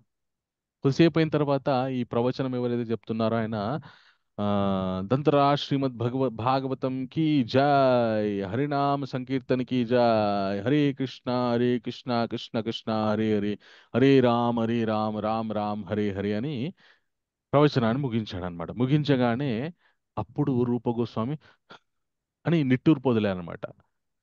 ఆయన వదిలిన నిట్టూర్పుకి ఆయన ముక్కు దగ్గర పెట్టినటువంటి ఆ దూది ముక్క భగ్గుమని కాలిపోయిందనమాట. అంటే ఆయన ఊపిరి బిగబట్టుకొని అంతసేపు ఆ గంట 2 గంటల సేపు ప్రవచనాన్ని విన్నాడనమాట. సో అది నార్మల్గా మనం 2 నిమిషాలు ఊపిరి బిగబడితే ఇంకా మళ్ళీ ఊపిరి బిగబట్టాల్సినటువంటి అవసరం లేదు, ఊపిరి గాల్లో కలిసిపోతుంది ఇక. కానీ ఆయన 2-3 గంటల పాటు ఊపిరిని బిగబెట్టాడంటే సమాధి స్థితిలో ఉన్నప్పుడు బాహ్యంగా ఏం జరుగుతుంది అనేటువంటి స్మృతి ఉండదన్నమాట. వాళ్ళ శరీరంలో ఎలాంటి కదలికలు ఉండవు, శరీరంలో ఎలాంటి మార్పు ఉండదు, నిత్య యవ్వనంగా ఉంటుంది. శరీరం ఏమైపోయినా కూడా స్పృహ అనేటువంటిది ఉండదన్నమాట. అది సమాధి స్థితి అన్నమాట. ఈ సమాధి స్థితికి వెళ్ళడానికి ఎంతో మంది ప్రయత్నం చేస్తూ ఉంటారన్నమాట. కొందరేమో ఎలాంటి భగవన్నామాన్ని తీసుకోకుండా ప్రయత్నం చేస్తుంటారు, చాలా కఠోరమైనటువంటి ప్రయత్నం చేస్తుంటారు. కొందరేమో భగవంతుని ధ్యానిస్తూ భగవంతుని యొక్క లీలల మీద ధ్యానం చేస్తూ ఆ లీలలనే స్మరిస్తూ సమాధిలోకి వెళ్ళిపోతారనమాట. సో అది సమాధి యొక్క స్థితి అన్నమాట. దీని ద్వారా ఏం చేస్తారంటే ఆ అలాగా సమాధిలోకి వెళ్ళి తమ తమలో తమ యొక్క ఆత్మని కూడా ఇక్కడ ఈ మన నెత్తి వెనకాల చిన్న రంధ్రం ఉంటుంది కదా, ఆ ప్రాంతంలో బ్రహ్మరంధ్రం అని ఉంటుందన్నమాట. కొందరు యోగులు ఏం చేస్తారంటే దాన్ని భేదించుకొని తమ ప్రాణవాయువుని తమ ఆత్మని తీసుకెళ్ళిపోతారు అన్నమాట బయటికి. ఇంక వాళ్ళు మళ్ళీ రావద్దు ఈ జన్మలోకి అని చెప్పేసి. ఓకే, అది చాలా చాలా కష్టమైనటువంటి ఆ, ప్రక్రియ. ఓకే, సో అయితే కృష్ణుడు అర్జునుడికి ఈ విషయాల గురించి చెప్తాడనమాట. ఓకే, చెప్పగానే అర్జునుడు అయితే కృష్ణుడు ఇంకేం చెప్తారంటే, నాయన అర్జున ఏం పర్వాలేదు, చిన్న చిన్నగా శనై ఎవరైతే ఈ విధమైనటువంటి సమాధి స్థితిలో ఉంటారో వాళ్ళకి ఎలాంటి కష్టం కలగదు, ఎలాంటి ఆ, ఎంత గొప్ప బాధ వచ్చినా కూడా వాళ్ళు చలించరు అని ఇవన్నీ ఎక్స్ప్లెయిన్ చేస్తాడన్నమాట. చేసి దీన్ని శనై రూపరమే బుద్ధి ధృతిగృత్య ఆత్మ సంస్థ మన కృత్వ నకించిదపి చింతయేత, మెల్లమెల్లగా ప్రయత్నిస్తే ఇది సాధ్యం అవుతుందని చెప్పి అర్జునుడికి కృష్ణుడు చెప్తాడు. చెప్పగానే అర్జునుడు భయపడిపోతాడు అన్నమాట. భయపడిపోయి ఏమంటాడంటే, చంచలం హి మన కృష్ణ ప్రమాది బలభద్రుడం తస్యాహం నిగ్రహం మన్యే వాయురివసు దుష్కరాం. ఓ కృష్ణ, మనసు చంచలమును కల్లోల పూర్ణమును దృఢమును మిగులు బలవత్తరమును అయి యున్నది. దీని నిగ్రహించుట వాయును నిగ్రహించుట కన్నను కష్టతరమని నేను భావించుచున్నాను. మనస్సు కృష్ణ ఎప్పటికీ ఏదో ఒక ఆలోచనలే వస్తుంటాయన్నమాట. ఎప్పుడు ఒక చోట స్థిరంగా ఉండలేదు మనస్సు. ఈ ప్రపంచంలో ఆ స్థిరంగా ఉండని విషయం ఏది అంటే అది మన మనస్సే. మీరు ఇక్కడే కూర్చొని ఉంటారు కానీ అమెరికాలో ఆడుకుంటూ ఉంటుంటారు. అమెరికాలో మా పిల్లలు ఏం చేస్తున్నారు, లాస్ట్ టైం అమెరికాలో వెళ్ళినప్పుడు అక్కడ బాగుండేది కదా, ఇక్కడ ప్రవచనం వింటున్నట్టే ఉంటుంది కానీ మనసు అక్కడ ఉంటుంది. గుళ్ళో ఉంటున్నట్టే, గుడికి వస్తున్నట్టే ఉంటారు కానీ అరే యాక్చువల్గా కొత్త సినిమా రిలీజ్ అయిపోయింది, టికెట్లు బుక్ చేసుకుంటే బాగుండు అనే ఆలోచన ఉంటుందన్నమాట. సో మనస్సు ఒక్క దగ్గర కుదురుగా ఉండదు. ఎప్పుడు ఏదో ఒక ఆలోచన సంకల్ప వికల్పాలని ఆ, వదులుతూనే ఉంటుందన్నమాట. అసలు దాన్ని ఆపడం అనేటువంటిది ఒక చోట పెట్టడం అనేటువంటి చాలా కష్టతరం. గాలినన్న ఒక చోట పెట్టచ్చేమో కానీ కృష్ణ మనస్సును కానీ గా మనస్సుని ఒక చోట నిలపలేం మనము, చాలా కష్టము అని చెప్పేసి అర్జునుడు నేను ఇది చెయ్యలేను, నా వల్ల కాదు అని చెప్పాడనమాట. ఇంతకుముందు మనకు ప్రభుజీ అన్నట్టు ఇది చాలా కష్టం ప్రభు అని చెప్పేసి, చాలా కష్టమే, నిజానికి చాలా కష్టమే.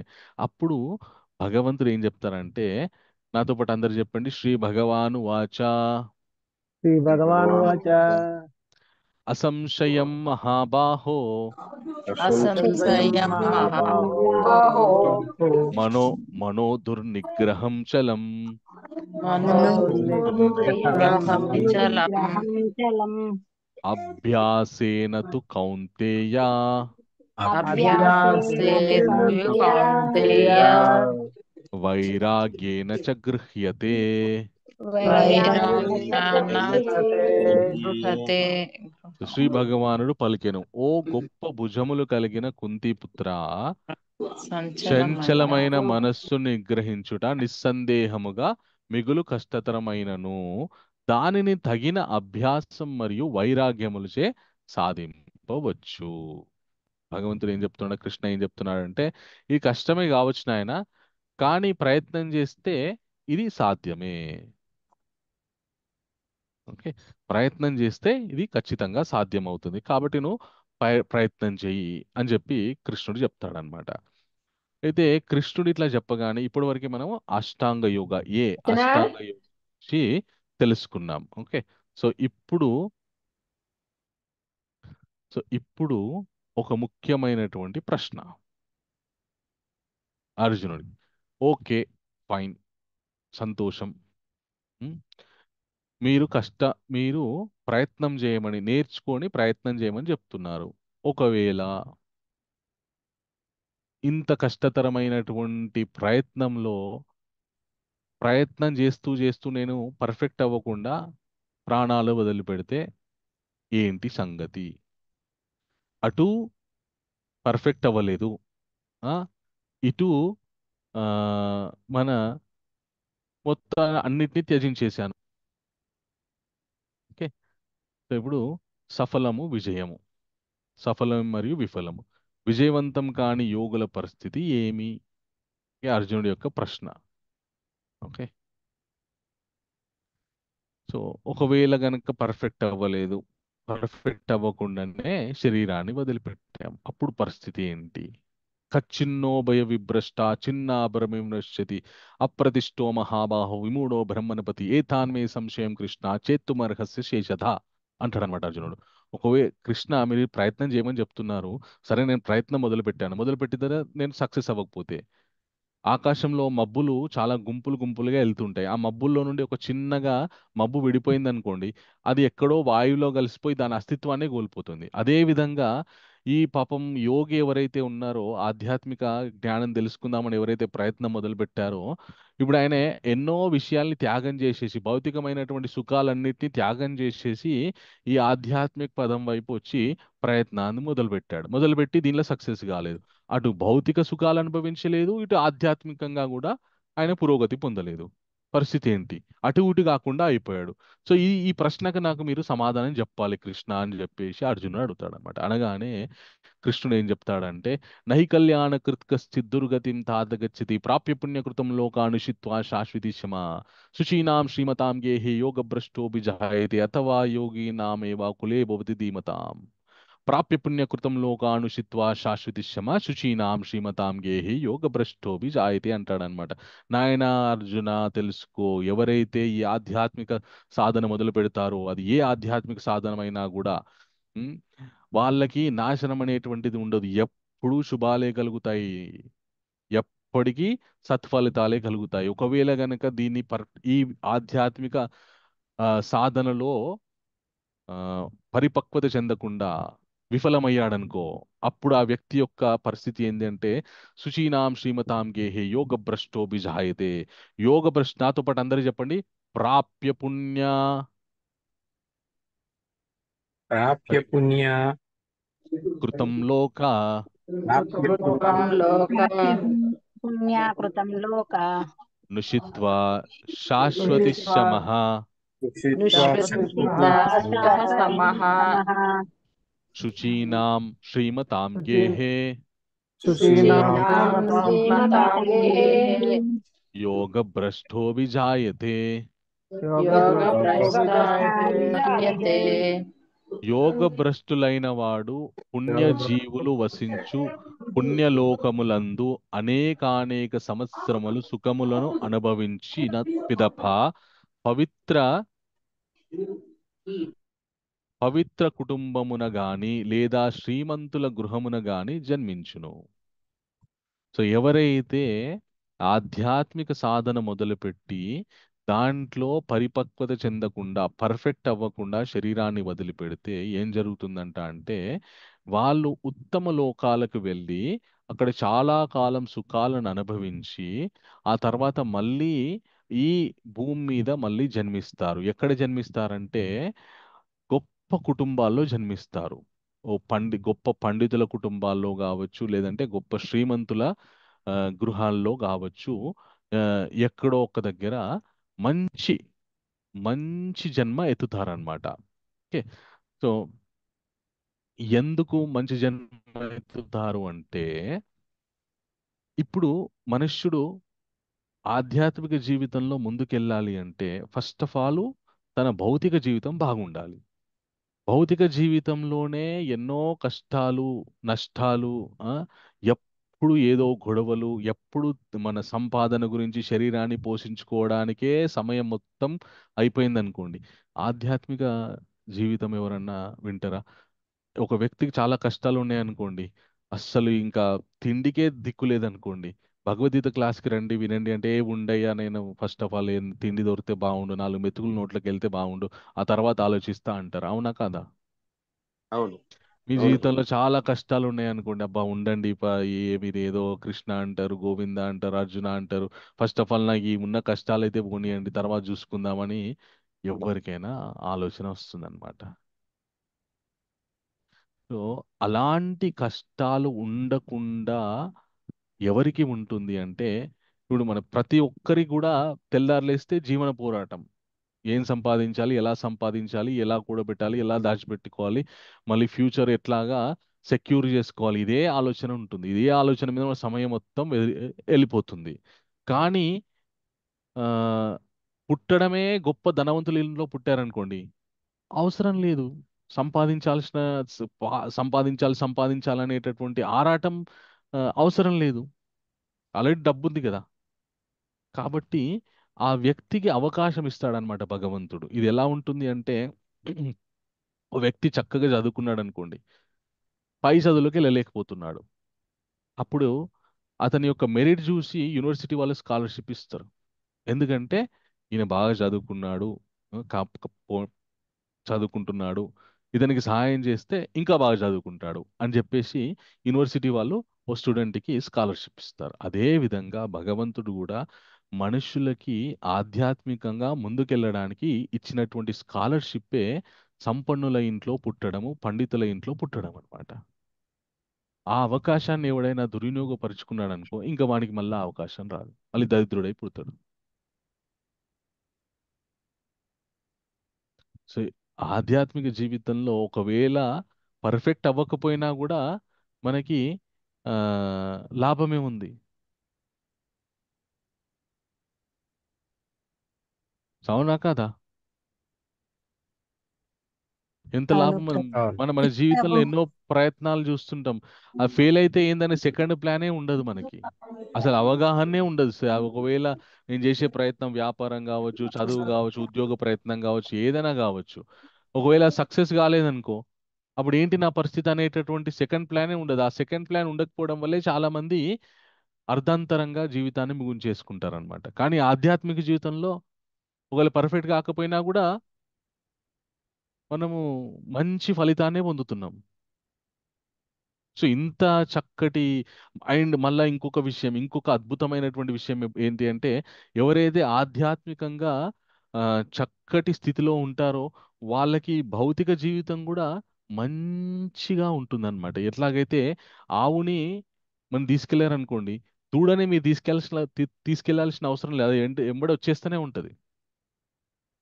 ఆధ్యాత్మిక జీవితాన్ని కనుక మనం సరిగ్గా చూసుకున్నాం అనుకోండి, భౌతిక జీవితం దానంతలదే చక్కదిద్దబడుతుంది అనమాట. ఎందుకంటే భౌతిక జీవితంలో చాలా మటుకు సమస్యలు మనకి అపరిపక్వమైనటువంటి జ్ఞానం వల్లనే సంభవిస్తాయి అన్నమాట. లేనిపోని అహంకారాలకు వెళ్ళడం వల్ల, లేనిపోని ఆడంబరాలకు వెళ్ళడం వల్ల, లేనిపోని గొప్పలకు పోవడం వల్ల, లేనిపోని అటాచ్మెంట్స్ వల్లనే మనకి మన భౌతిక జీవితంలో చాలా మటుకు సమస్యలు వస్తుంటాయి అన్నమాట. సో ఎప్పుడైతే మనుషుడు ఈ ఆధ్యాత్మిక జీవితం వైపు వెళ్తాడో ఆ అవసరం లేనటువంటి వాటి జోలికి వెళ్ళాడనమాట. లేనిపోని ఆడంబరాలకు వెళ్ళాడు, ఏది ఉందో దాంతో తృప్తి పడతాడు, లేనిపోని గొప్పలకు వెళ్ళాడు. కాబట్టి ఎవరికి ఆయన శత్రువు కాడు. ఆ, అలాగే ఆ, చక్కటి ఆ, మన ఆహారాన్ని స్వీకరించడానికి ప్రయత్నం చేస్తాడు, దానివల్ల ఆరోగ్యంగా కూడా ఉంటాడు. అలాగే ఇతర వ్యక్తులతోటి ఆ, తాను ఏది కావాలనుకున్నాడో అదే జరగాలనేటటువంటి ఉద్దేశంతో ఉండడు. ఎందుకు అనవసరంగా వాళ్ళతో గొడవ, ఏదో ఓకే ఓకే అన్నామంటే వాళ్ళకి నాకు గొడవనే ఉండదు, రైట్ రైట్ అని చెప్పేసి అందరికీ ఆ, ఎక్కువ ఆర్గ్యుమెంట్లు చేయడం అనమాట. దానివల్ల ప్రశాంతంగా ఉంటాడు. తాను ఏ పని చేయాలో తన ఉద్యోగమో చదువో ఏదో ఒకటి అది సక్రమంగా నిర్వర్తించుకుంటాడు. లేనిపోని అటాచ్మెంట్స్, లేనిపోని వ్యసనాల వైపు వెళ్ళాడు. దానివల్ల ఈ ఆధ్యాత్మిక జీవితంలో ముందుకెళ్ళడం వల్ల ఆ విధంగా భౌతిక జీవితం కూడా చక్కదిద్దబడుతుందన్నమాట. అది ఇంకా మనం అందరం కూడా భౌతికంగా ఎదగాలనే ప్రయత్నిస్తున్నాం, అంతే కదా.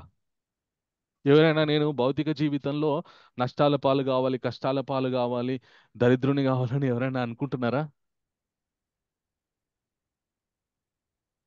లేదు ప్రభుజీ. పొరపాటున కూడా ఎవరు అనుకోరు. కలలో కూడా వస్తే ఉలిక్కిపడి లేస్తాం, పిడకలు వచ్చిందని చెప్పేసి లేస్తాం అనమాట. ఓకే.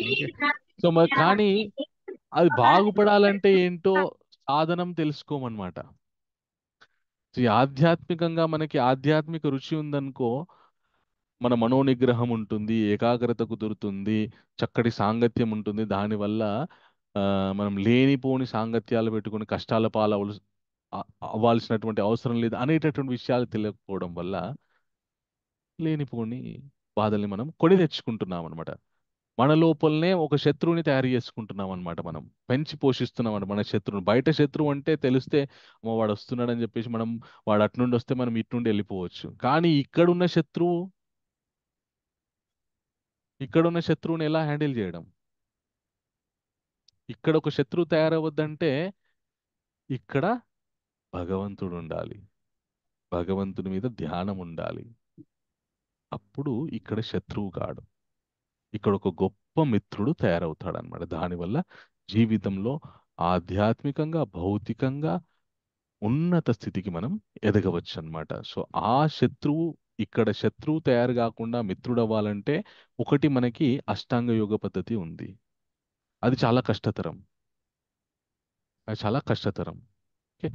అది చేయలేనని చెప్పి అర్జున్ చెప్పాడు. మన సామాన్యుల వల్ల అది ఇప్పుడు అంటే ప్రయత్నం చేస్తే అవుతుంది, దాన్ని కించపరచాలని మన ఉద్దేశం కాదు, అవుతుంది. కానీ మనం ఉన్నటువంటి సామాజిక స్థితిలో అది కష్టం.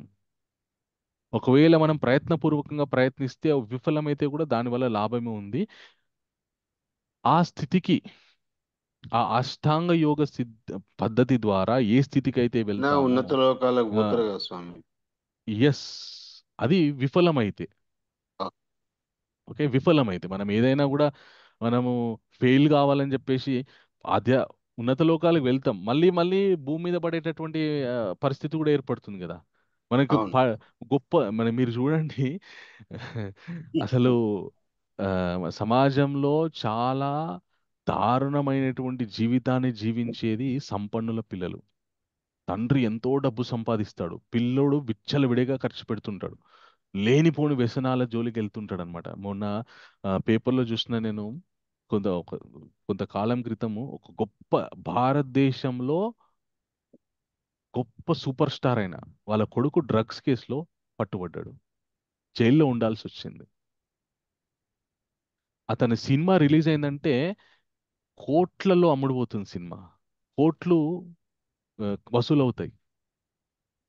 అతను ఆ సూపర్ స్టార్కి ఆ, ఒక పెద్ద రాజభవనం లీజ్ తీసుకున్నాడు ఆయన గవర్నమెంట్ దగ్గర నుండి. తను ఉండడానికి ముగ్గురు, ఆయన భార్య, ఇద్దరు పిల్లలు ఉండడానికి గవర్నమెంట్ నుండి ఒక రాజభవనాన్ని లీజుకి తీసుకొని దానిలో ఉంటాడు ఆయన. ఆయన కొడుకు డ్రగ్స్ కేసులో పట్టుబడ్డాడు. ఎవరు ప్రభు? ఈ పేర్లు ఎందుకు, షారుఖ్ ఖాన్ కొడుకు గురించి. పేర్లు మనకు అనవసరం, అవును. కాంట్రవర్సీ అవుతుంది, పేర్లు మనకు అనవసరం. ఓకే. సో ఆ, అంటే మీరు ఆలోచించండి, భగవంతుడు ఒకరికి డబ్బు ఎందుకు ఇస్తున్నాడంటే అట్లీస్ట్ ఇప్పుడైనా కనుక మన ఎంతసేపు జీవన పోరాటం వైపు ఆలోచించకుండా నా వైపు ఆలోచిస్తారేమో, భగవంతుని చేరుకోవాలనేటటువంటి ప్రయత్నం మొదలు పెడతారేమో అని చెప్పేసి అవకాశాన్ని ఇస్తాడు భగవంతుడు సంపన్నుల ఇళ్లలో పుట్టడానికి. ఆ గుర్తే లేదు. సంపన్నులు పుట్టిన తర్వాత ఇంకా ఆ భోగభాగ్యాలు, భగవంతుడు ఇంకొక ప్రమాదం కూడా చెప్పాడనమాట. ఎవరైతే భోగభాగ్యాలతో ఉంటారో, భోగైశ్వర్య ప్రసక్తానాం తయాపుహృత చేతసాం వ్యవసాయాత్మిక బుద్ధి సమాధౌ నవిధీయతే అని చెప్పాడనమాట భగవంతుడు. భోగైశ్వర్యాల మీద ఆసక్తి ఉన్నా, భోగైశ్వర్యాలతో తులతూగుతున్నా కూడా ఒక ప్రమాదం ఉంది. ఏంటి అంటే వ్యవసాయాత్మిక బుద్ధి న విధీయతే. వ్యవసాయాత్మిక బుద్ధి అంటే అసలు నేనెవరు, నాకు భగవంతునికి సంబంధం ఏంటి, అసలు నేను ఈ జన్మ ఎందుకు పొందాను, అసలు నేను ఎన్నిసార్లు ఇలా పుడుతూ చస్తూ ఉండాలి, అసలు దీనికి ఒక అంతం అనేటటువంటి విషయమే లేదా అనేటటువంటి ఆ, జ్ఞానం తెలుసుకోవడం వ్యవసాయాత్మిక బుద్ధి. అది తెలుసుకోకుండా ఉండడం అనేటువంటిది అవ్యవసాయాత్మిక బుద్ధి అన్నమాట. సో ఎవరైతే ఈ భోగైశ్వర్యాల మీద ఆసక్తి ఉన్నా, వాటిలో తులతూగుతూ ఉన్నా, ఈ వ్యవసాయాత్మిక బుద్ధి అనేటువంటిది ఉండదు వాళ్ళ లోపల. అది చాలా కష్టం, ప్రమాదం. సో మీరు ఒక విషయం ఆలోచిస్తే గనక, ఎప్పుడైతే మనుష్యుడికి కష్టాలు ఉంటేనే భగవంతుడు గుర్తుకొస్తాడు, అవునా కాదా? అవును ఎస్ గురు. ప్రభుజీ. ఎస్ ప్రభు. ఎస్ ప్రభుజీ. అవును చుట్టూ ప్రభుజీ. చుట్టూ ప్రభుజీ. చుట్టూ ప్రపంచంలో ఉన్నటువంటి సుఖాలన్నీ ఉన్నాయనుకోండి, భగవంతుడు ఎందుకు గుర్తుకొస్తాడు? నిండా తిన్నాక గుర్తు రాడు ప్రభుజీ. గుర్తు రాడు భగవంతుడు. ఎందుకు? భగవంతుడు ఎవరండి? భగవంతుడు హూ ఇస్ గాడ్ అంటారు అనమాట. నేను ఈ మధ్య ఒక విచిత్రమైనటువంటి ఆ వ్యక్తిని చూసిన అనమాట. తల్లిదండ్రులు చాలా చాలా గొప్పవాళ్ళు, ఉన్నత మంచి విద్యా సంపన్నులు, ఆ, ఆ, మంచి డబ్బులు ఉన్నాయి, కానీ పిల్లోడు మాత్రం భగవంతుడు అంటే నమ్మకం లేదు. తల్లిదండ్రులకు బాధ, వీడికి భగవంతుడు అంటే నమ్మకం లేదు, దానివల్ల వీడు ఏమైపోతాడా అని బాధ. ఎందుకంటే భగవంతుడు అంటే నమ్మకం లేకపోతే లేనిపోని విషయాలన్నిటినీ లేనిపోని వ్యసనాలని సుఖాలుగా భావించి అనుభవించేస్తూ ఉంటారన్నమాట. ఉన్నది ఒక్కటే జీవితం కాబట్టి enjoy to the extent, full extent అని చెప్పేసి లేనిపోని అలవాట్లు చేసుకుంటారని భయం. సో అట్లా ఛాన్స్, మంచి అవకాశం ఉంది, కానీ దాంతో పాటే ఒక ప్రమాదం కూడా ఉందన్నమాట. సో అందుకే చాలా, అంటే సంపన్నుల కుటుంబాల్లో ఉన్న వాళ్ళు చాలా మంది ఉన్నారన్నమాట. చాలా మంది కూడా ఐశ్వర్యాన్ని త్యాగం చేసేసి భగవంతుని యొక్క ఆ, మన ఆధ్యాత్మిక జీవితం వైపు అడుగుపెట్టిన వాళ్ళు చాలా మంది ఉన్నారు. నేను ఇస్కాన్లో చూస్తుంటాను, ఎంతో ఐశ్వర్యం ఉంటుంది, కానీ రుచి ఉండదు దాని మీద వాళ్ళకి. భగవంతుని మీద భక్తి ఉంటుంది, ప్రేమ ఉంటుంది, భగవంతుని విషయాల గురించి ప్రచారం చేయడానికి, నలుగురికి చెప్పడానికి వాళ్ళ జీవితాన్ని వెచ్చిస్తారు. దాంట్లోనే సుఖం వెతుక్కుంటారు వాళ్ళు. ఎందుకంటే అలాంటి వాళ్ళు పూర్వజన్మలో సాధన చేసి పర్ఫెక్ట్ అవ్వకపోవడం వల్ల మళ్ళీ సంపన్నుల కుటుంబాల్లో పుట్టారు. మేము సాధన చేసి పర్ఫెక్ట్ అవ్వలేదు కాబట్టి మళ్ళీ ఈ జన్మలో ఈ జన్మ తీసుకున్నాము. ఈ జన్మలో మాకు డబ్బు గురించి ఆలోచించాల్సిన అవసరం ఉండకుండా భగవంతుడు మంచి కుటుంబంలో జన్మించాడు కాబట్టి దాన్ని మేము సద్వినియోగపరుచుకోవాలి అని ప్రయత్నం చేస్తారనమాట. సో అయితే ఈ అష్టాంగ యోగ పద్ధతి అయితే కష్టంగా ఉంది. ఒకవేళ ఈ అసలు కష్టంగా ఉంది, ఒకవేళ ఫెయిల్ అయినా కూడా, ఆధ్యాత్మిక జీవితంలో ఫెయిల్ అయినా కూడా దానివల్ల ఒక లాభం ఉంది.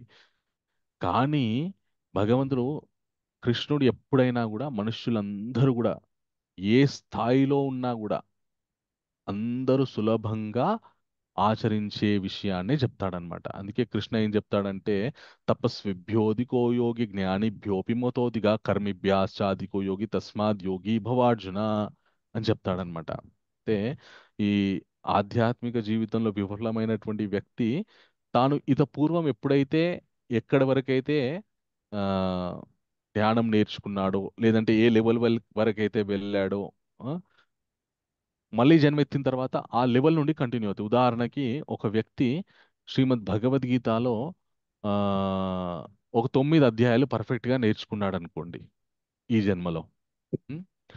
నెక్స్ట్ జన్మలో ఏం జరుగుతుందంటే మంచి ఉన్నత లోకాలకు వెళ్ళి పర్ఫెక్ట్ అవ్వలేదు, 18 అధ్యాయాలు నేర్చుకోలేదు, 9 నేర్చుకున్నాడు. అప్పుడు ఏం జరుగుతుంది? ఉత్తమ లోకాలకు వెళ్ళి కొన్ని రోజులు మంచి సుఖాలు అనుభవించి మళ్ళీ మంచి కుటుంబాల్లో జన్మించి ఆ తర్వాత ఏం జరుగుతుందంటే తనకి 9 అధ్యాయాలు ఆల్రెడీ గుర్తుంటాయి ఆయనకి, వాటిలో ఏం చెప్పారు, పదో ఆ, అధ్యాయం ఈ- నుంచి నేర్చుకో. వాటిలో ఏం చెప్పారు, ఆ విషయాలని ఆ జ్ఞానం ఉంటుంది. ఆ అధ్యాయాలు చదివితే ఎంతో కొంత కొన్నిసార్లు శ్లోకాలు కూడా టపటపట చెప్పేస్తుంటారు. మళ్ళీ మళ్ళీ మొదటి నుంచి మొదలు పెట్టాల్సినటువంటి అవసరం ఉండదు. అది అట్లాగే గుర్తుండిపోతుంది అనమాట మన ఆత్మలో. ఆ, మన అంతరాత్మలో అది గుర్తుండిపోతూ ఉంటుంది అనమాట. గుర్తుండిపోయి మళ్ళీ 10వ అధ్యాయం నుండి సాధన చేసేటటువంటి స్థితికి వెళ్తాడనమాట. సో మనము భౌతిక జీవితంలో ఆ 10వ తరగతి ఫెయిల్ అయినామనుకోండి, ఇంటర్మీడియట్లకి రానియరు, ఇంటర్మీడియట్ ఫెయిల్ అయితే డిగ్రీలకి రానియరు. కానీ ఆధ్యాత్మిక జీవితంలో ఒకవేళ ఆధ్యాత్మిక జీవితంలో ఒకవేళ ఒక స్టేజ్లో ఫెయిల్ అయినా కూడా మళ్ళీ అక్కడ నుండి ముందుకెళ్ళేటటువంటి ఆ, అవకాశాన్ని ఇస్తారు, కానీ మళ్ళీ అదే చదవాల్సినటువంటి అవకాశం ఉండదు, ఆల్రెడీ అది వచ్చేస్తుంది. కానీ భౌతిక జీవితంలో ఏదైతే ఫెయిల్ అవుతామో మళ్ళీ అదే చదవాలి, మళ్ళీ అదే చదివి మళ్ళీ అదే రాయాలి, రాస్తేనే ముందుకెళ్తాం. కానీ ఆధ్యాత్మిక జీవితంలో అలా కాదు. అందుకంటే ఏ స్థితి వరకు అయితే ఆయన సాధన చేసి ఏ స్థితి వరకు అయితే పర్ఫెక్ట్ అయ్యాడో దానికంటే ఇంకా తర్వాత స్థితి నుండి ఆయన ముందుకు వెళ్తాడనమాట. సో అలాగా వెళ్తారు అర్జున అని చెప్పి, తపస్విభ్యోధికో యోగి జ్ఞానిభ్యోపిమతోధిక కర్మిభ్యాసాధికో యోగి తస్మాత్ యోగి భవార్జున. సో తపస్సు చేసే వాళ్ళకంటే ఉమ్, జ్ఞానం ఆ, నేర్చుకునే వాళ్ళకంటే, తెలుసుకునే వాళ్ళకంటే, అలాగే కర్మలను చేసే కర్మయోగి కంటే కూడా యోగి చాలా చాలా ఉత్తమమైనటువంటి వ్యక్తి, ఉత్తమమైనటువంటి స్థితిలో ఉంటాడు.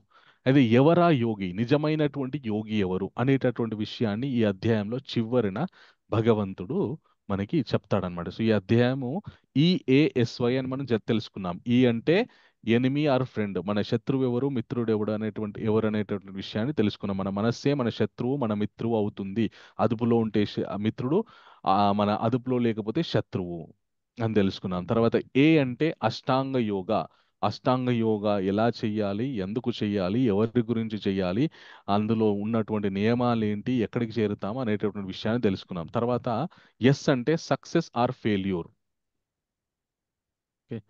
ఎస్ అంటే సక్సెస్ ఆర్ ఫెయిల్యూర్.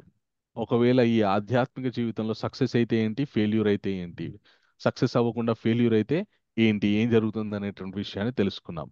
తర్వాత చివరిగా తెలుసుకోవాల్సింది వై, యోగి, నిజమైనటువంటి యోగి ఎవరు అనేటటువంటి విషయాన్ని భగవంతుడు చెప్తాడనమాట.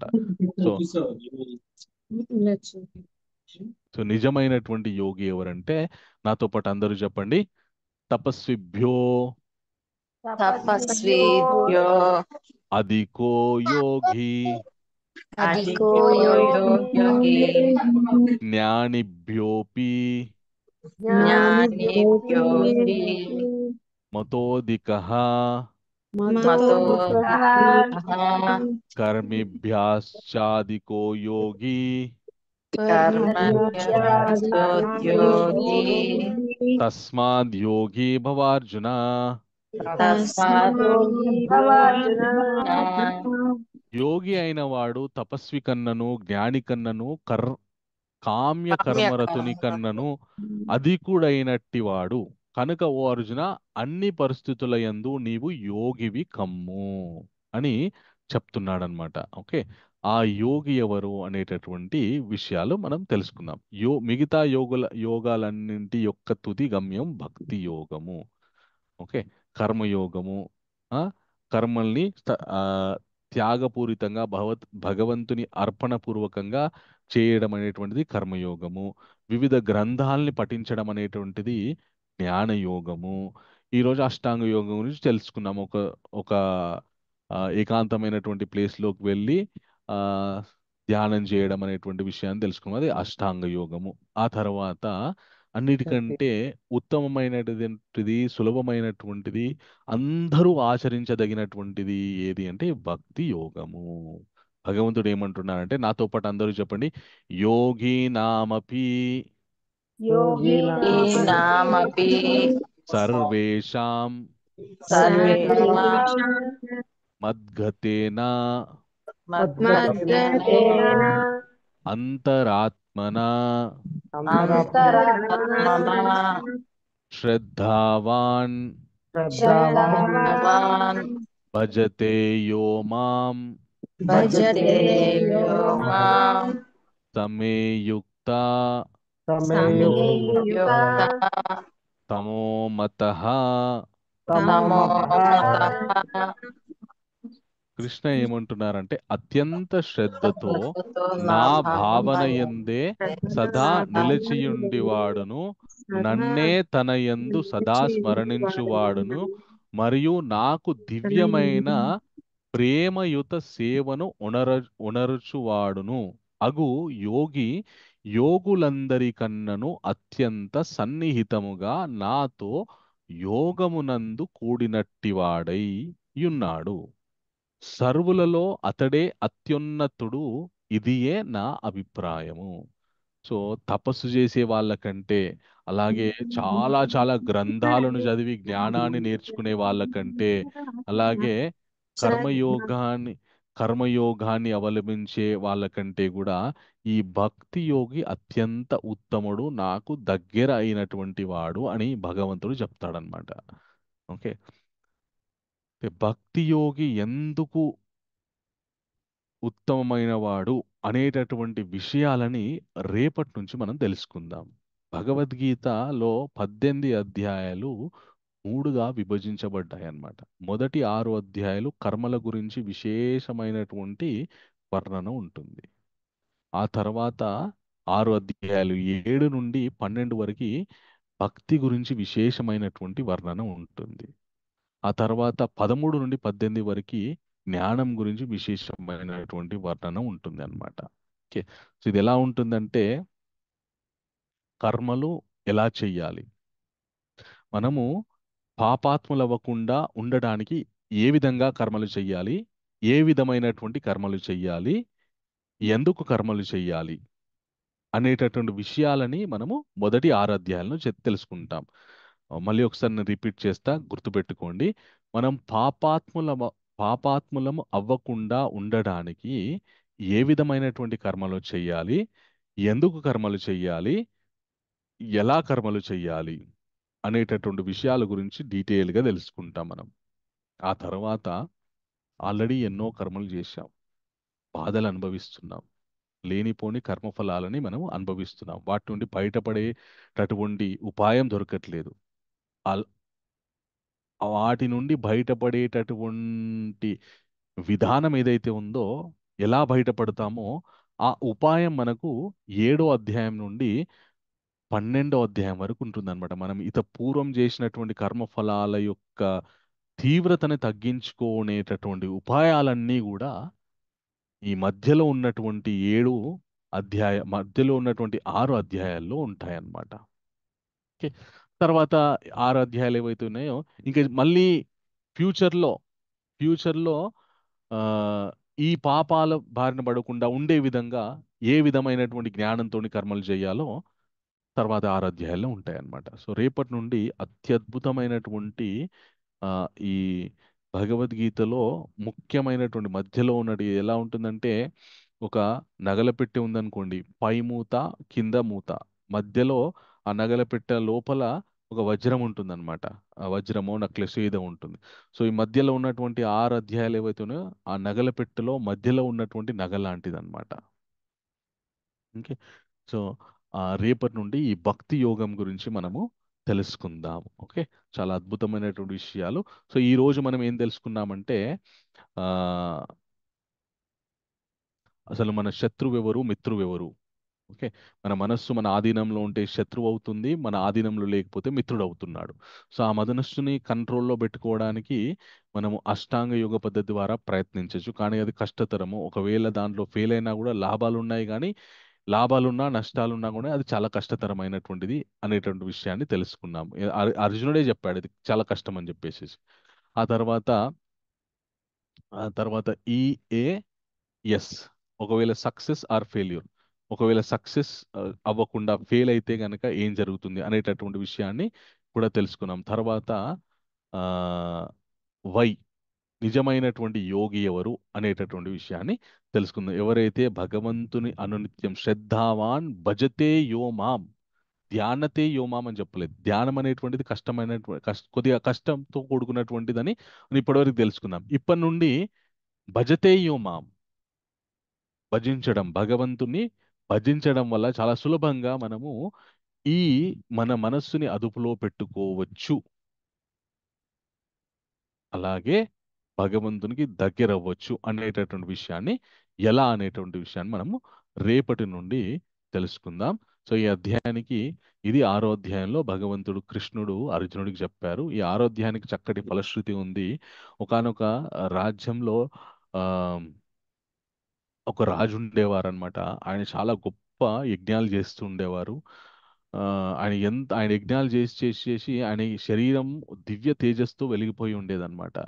అయితే ఓసారి ఆకాశ మార్గంలో బ్రహ్మ దగ్గర ఉండేటటువంటి హంసలన్నీ కూడా ఆ, ఎగురుతూ వెళ్తున్నాయి అనమాట. వెళ్తూ ఉంటే ఒక 2 హంసలు చాలా ముందుగా వెళ్తున్నాయి అనమాట. వెళ్తూ ఉంటే దాంట్లో కొన్ని హంసలు ఏమన్నాయంటే, అంత అంత ఫాస్ట్గా వెళ్ళకండి, అక్కడ పలానా మహారాజు ఉన్నారు, ఆయన శరీరంలో నుండి తేజస్సు ఆ, పైకి వెదజల్లుతూ ఉంటుంది, ఆ తేజస్సుకు మీరు కింద పడిపోయే అవకాశం ఉంటుంది, ఎందుకంటే మీ కళ్ళు కనిపించకపోవచ్చు, అంత వెలిగిపోతూ ఉంటుంది అంటాయన్నమాట. అనగానే ఆ ముందు వెళ్తున్నటువంటి హంసలు ఏమంటాయంటే, ఆయనేమంత గొప్ప మహారాజా, రైక్వముని కంటే కూడా గొప్ప మహారాజా ఆయనేమన్నా, ఆ రైక్వమునికి ఉన్నటువంటి తేజస్సులో ఈయన తేజస్సు ఎంత అని చెప్పి అంటు అంటాయన్నమాట. అనగానే ఈ మాటల్ని కింద ఉన్నటువంటి ఆ మహారాజు వింటారనమాట.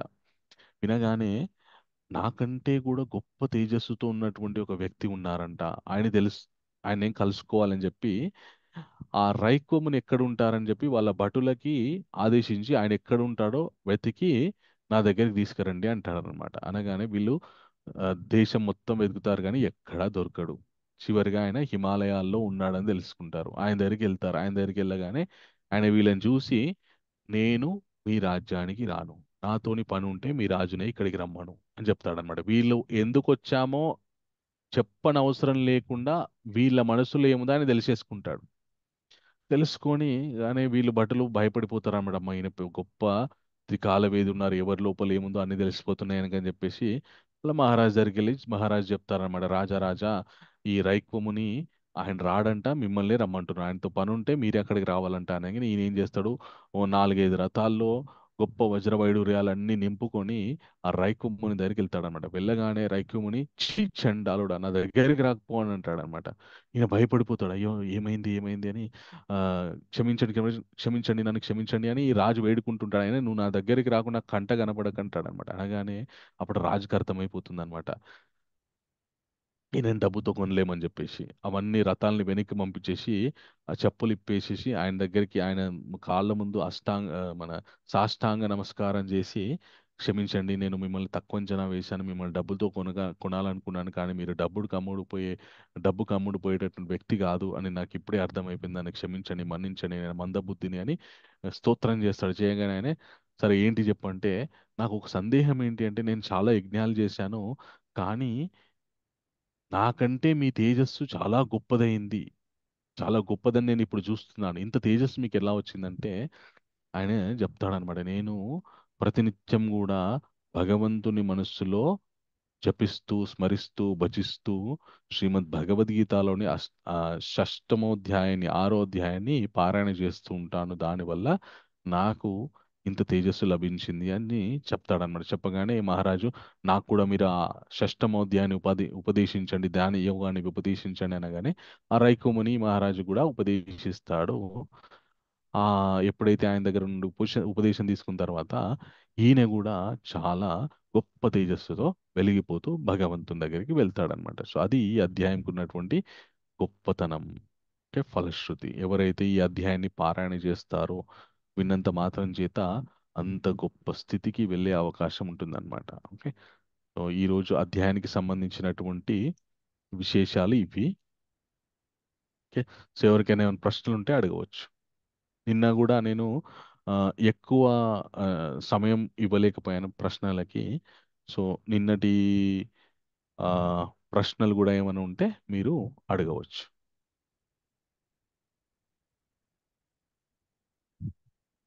నేను అధ్యాయానికి సంబంధించిన ప్రశ్నలు కూడా ఏమైనా ఉంటే అడగవచ్చు. ఓకే, ఎవరికైనా ప్రశ్నలు ఉన్నాయా?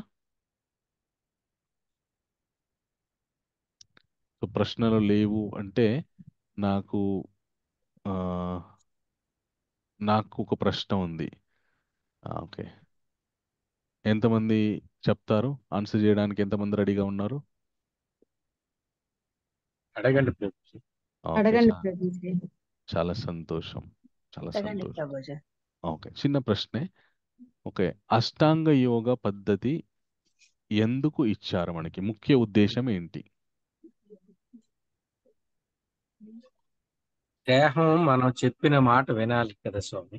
ఓకే, ఇంకా ఇంకా మనం భగవంతుడి దగ్గర అవ్వాలి అని. అది మనకి స్థితి మన ప్రజ్ఞ మన కలగాలి కదా. ఓకే, జ్ఞానాన్ని మన మనసుని కంట్రోల్ చేసుకోవాలని. ఓకే, ఏ మన విధంగా? మనసే మనకు శత్రువు, మన మనసే మనకు మిత్రువు. ఓకే, నేను అష్టాంగ యోగ యొక్క ముఖ్య ఉద్దేశం ఏంటి అని చెప్పేసి అడిగాను అనమాట.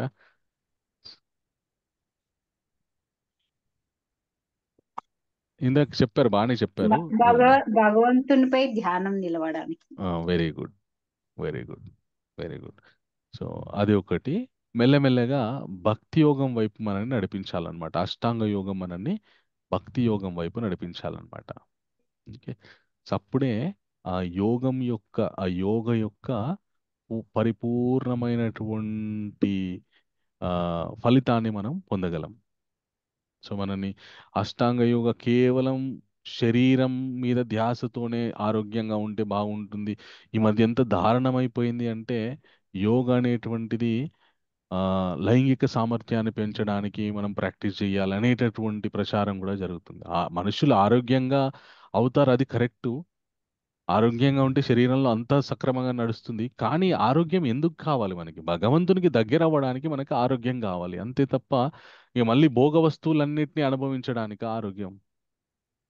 అది ఎలాగో మనం భగవంతుడు యొక్క సేవలో సంసార జీవితాన్ని గడుపుతాం, అది ఓకే, అది అంతర్భాగం, అది మన జీవితంలో. కానీ కేవలం దాని గురించే ప్రత్యేకించి యోగాని ఆ, నిర్వచించడం అనేటువంటిది అది సరైనటువంటి మన పశుత్వం. సరైనటువంటి ప్రచారం, అది సరైనటువంటి విషయం కాదు. అది అదొక అంతర్లీనమైనటువంటి విషయం, దాని గురించే ప్రత్యేకంగా చేయాల్సినటువంటి అవసరం లేదు. యోగా అనేటువంటిది ముఖ్య ఉద్దేశం భగవంతుని మీద భక్తి పెంచుకోవడానికి, భగవంతునికి దగ్గర అవ్వడానికి. భగవంతునికి దగ్గర అవుతే మనకి ఈ భౌతిక బంధనాల నుండి మనం బయటపడతాము, భౌతిక కష్టాల నుండి మనం బయటపడతాం కాబట్టి. సో అది యోగ యొక్క ముఖ్య ఉద్దేశం అన్నమాట. ఓకే, సో ఆ, మన నిజమైనటువంటి శత్రువు ఎవరు, ఎక్కడున్నారు? మనస్సే మనసు మనస్సే మనసు మనస్సు కంట్రోల్ మనస్సు చేసుకోవాలి. ప్రభు. శత్రువు అదే, మిత్రువు అదే. Very good, very good. ఎప్పుడు శత్రువు అవుతుంది మనస్సు? మనం మనం మనం దాన్ని మనస్సు చేయడం మన మాట విననప్పుడు శత్రువు అవుతుంది. ఓకే, వెరీ దాని గుడ్. మాట విననప్పుడు శత్రువు. ఓకే, ఎప్పుడు శత్రువు అవుతుంది అంటే మనకి మనస్సు మీద అదుపు లేదనుకోండి, అప్పుడు అది మనకి శత్రువు అయిపోతుంది మనస్సు. అది ఓకే, సంతోషం. ఓకే, ఇంకెవరికైనా ప్రశ్నలు ఉన్నాయా? సో ఏం ప్రశ్నలు లేవు అంటే మళ్ళీ రేపు ప్రభుజీ సాయంకాలం. ఎస్ మాతాజీ.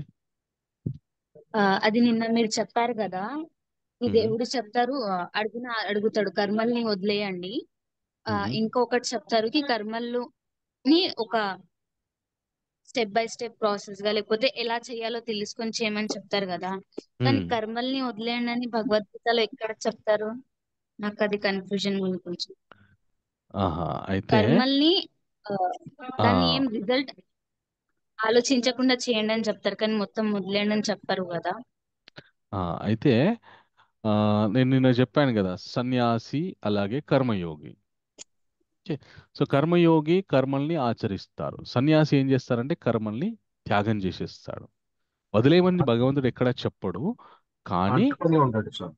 ఆ, కానీ ఈయన ఎట్లా ఉంటాడో ఆయన ఎట్లా ఉంటాడని చెప్తాడనమాట. చెప్పి బ- దానికి డీటెయిల్గా సన్యాసి ఆయన కర్మలు చేయడు, కర్మల్ని వదిలిపెట్టేస్తాడు. కానీ వదిలిపెట్టినంత మాత్రం చేత ఆయన పర్ఫెక్ట్ అవ్వడు, కాబట్టి కర్మల్ని ఖచ్చితంగా చేయాల్సిందే అని మళ్ళీ ఈ రోజు చాప్టర్ మొదలయ్యేటప్పుడు మళ్ళీ ఒకసారి ఆ విషయం గురించి చెప్తాడనమాట. ఎందుకంటే మీరు ఆలోచన కర్మ అంటే ఏంటంటే మనము చేయాల్సినటువంటి ఉదాహరణకు మీరు తింటున్నా కూడా అదొక కర్మనే, పడుకుంటున్నా కూడా అదొక కర్మనే. ఇది చేయకుండా ఇది అసలు పుట్టిన మనిషి చేయకుండా ఇది ఉండలేదు. ఆ సన్యాసి కావచ్చు, ఏ వ్యక్తి అయినా కావచ్చు, చేయకుండా ఉండలేరు. ఇవి కష్టం. కాబట్టి మనం ఏమి చేస్తున్నామో వాటిని ప్యూరిఫై చేసుకొని చేయడం వల్ల మనం పర్ఫెక్ట్ అవుతున్నాం అనమాట. ఓకే. కర్మలు అకర్మలు అని చెప్పారు కదా స్వామి. ఎస్ ప్రభు, అది 4th చాప్టర్లో చెప్పామన్నమాట. సో మనం ఏదైతే చెయ్యాలో, ఏది ఏ విధంగా చెయ్యాలో తెలుసుకోవడం వల్లే అదే అకర్మ అయిపోతుంది అనమాట. అంటే ఏ ఫలితం అంటే ఆ, మనం వ్యతిరేకమైనటువంటి ఫలితాన్ని ఇవ్వకుండా ఉండే విధంగా మారిపోతుంది కర్మ. ఓకే. మీ డౌట్ క్లారిఫై అయిందా మాతాజీ? మీ పేరేంటి Mataji? Sneha. Sneha Mataji. Thank you Mataji. Very చాలే ప్రభుజీ. అంటే ఆ 5th చాప్టర్ స్టార్టింగ్ లో స్టార్ట్ అవ్వగానే అర్జున క్వశ్చన్ అడుగుతాడుకి రెనౌన్స్ ఆల్ యువర్ వర్క్స్ అని చెప్తారు కదా. ఎస్. రెనౌన్స్ కర్మాస్ అని, అంటే నో నో కర్మని వదిలేయండి అని భగవద్గీతలో ఇక్కడ చెప్పారు కదా ప్రభుజీ. నో అదే నో అడుగుతుంది. no, you misunderstood Mataji. So Krishna didn't say that you renounce all your work. Krishna says that, okay, Krishna says that కర్మయోగి ఎలా ఉంటారు, సన్యాసి ఎలా ఉంటారు, సన్యాసం అంటే ఏంటి, కర్మయోగం అంటే ఏంటి అనేటువంటి డిఫరెన్స్ చెప్తారు అంతే తప్ప ఈ రినౌన్స్ ఆల్ యువర్ వర్క్స్ అని చెప్పడు కృష్ణ ఎక్కడ కూడా. అర్జున అదే ఏమడుతాడంటే, ఒకసారి డౌట్ వచ్చి అడగండి. అర్జున క్వశ్చన్ ఏముంటుంది 5th చాప్టర్లో అంటే సన్యాస కర్మయోగశ్చ నిశ్రేయ సహకారభౌ తయోస్తు కర్మ సన్యాస సన్యాసం కర్మాణం కృష్ణ పునర్యోగం శశంససి యశ్రేయ ఏతయోరేకం తన్మే బ్రూహి సునిశ్చితాం అని అర్జున అడుగుతాడు. కృష్ణ, సన్యాసం గొప్పదా కర్మయోగం గొప్పదా, రెండిట్లో ఏది గొప్పదో నాకు చెప్పండి అని అర్జున అడుగుతాడు అనమాట. అడగానే కృష్ణ ఏమంటాడంటే, కృష్ణ ఏమని ఆన్సర్ చెప్తాడంటే సన్యాస కర్మయోగశ్చ నిశ్రేయ సహకారభౌ తయోస్తు కర్మ సన్యాసాత్ కర్మయోగో విశిష్యతి. సో సన్యాసము అలాగే కర్మయోగము రెండు కూడా ముక్తి వైపే మిమ్మల్ని తీసుకెళ్తాయి, మనల్ని తీసుకెళ్తాయి అర్జున. కానీ రెండిట్లోకెల్లా కర్మయోగము కొద్దిగా గొప్పది అని చెప్తాడనమాట. చెప్తే నేను అందరికీ ఈజీగా అర్థం అవ్వడానికి సన్యాసం అంటే ఏంటి, కర్మయోగం అంటే ఏంటి అని డిఫరెన్స్ చెప్పానన్నమాట. సన్యాసం అంటే వాళ్ళు మామూలు మనం చేసేటటువంటి కర్మల్ని చెయ్యరు. సో మనము ఉదాహరణకి ఆ, మంచిగా ఇల్లు కట్టుకున్నాం అనుకోండి, మనము ఒక గృహప్రవేశం అనేటటువంటి ఒక కర్మ చేస్తాం. సన్యాసికి ఇల్లు కట్టుకోవాల్సిన అవసరం లేదా, చేయాల్సినటువంటి అవసరం కూడా లేదు, ఎందుకంటే ఆయన అన్ని త్యాగం చేసేసాడు కాబట్టి. ఓకే. సో డిఫరెన్స్ చెప్పానమాట. సన్యాసికి డిఫరెన్స్ ఏంటి, కర్మయోగికి డిఫరెన్స్ ఏంటి అని చెప్పానమాట. But Krishna did not say that you should renounce all your works. Okay. అందుకే మనకి ఈ చాప్టర్లో మొదట ఎవరు కూడా అన్ని రినౌన్స్ చేయలేరు, రినౌన్స్ చేయడం వల్ల, వదిలిపెట్టడం వల్ల వాళ్ళు పర్ఫెక్ట్ అవ్వలేరు అని చెప్పాడనమాట. క్లారిఫై అయిందా స్నేహ మాతాజీ? ప్రభుజీ అయింది. Thank you Prabhu. Welcome Mataji. Hare Krishna. ఇంకెవరికైనా ప్రశ్నలు ఉన్నాయా?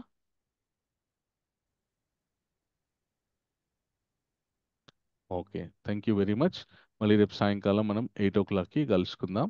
7th చాప్టర్ జ్ఞాన విజ్ఞాన యోగ తెలుసుకోవడానికి మళ్ళీ మనం రేపు సాయంకాలం 8 గంటలకు కలుసుకుందాం.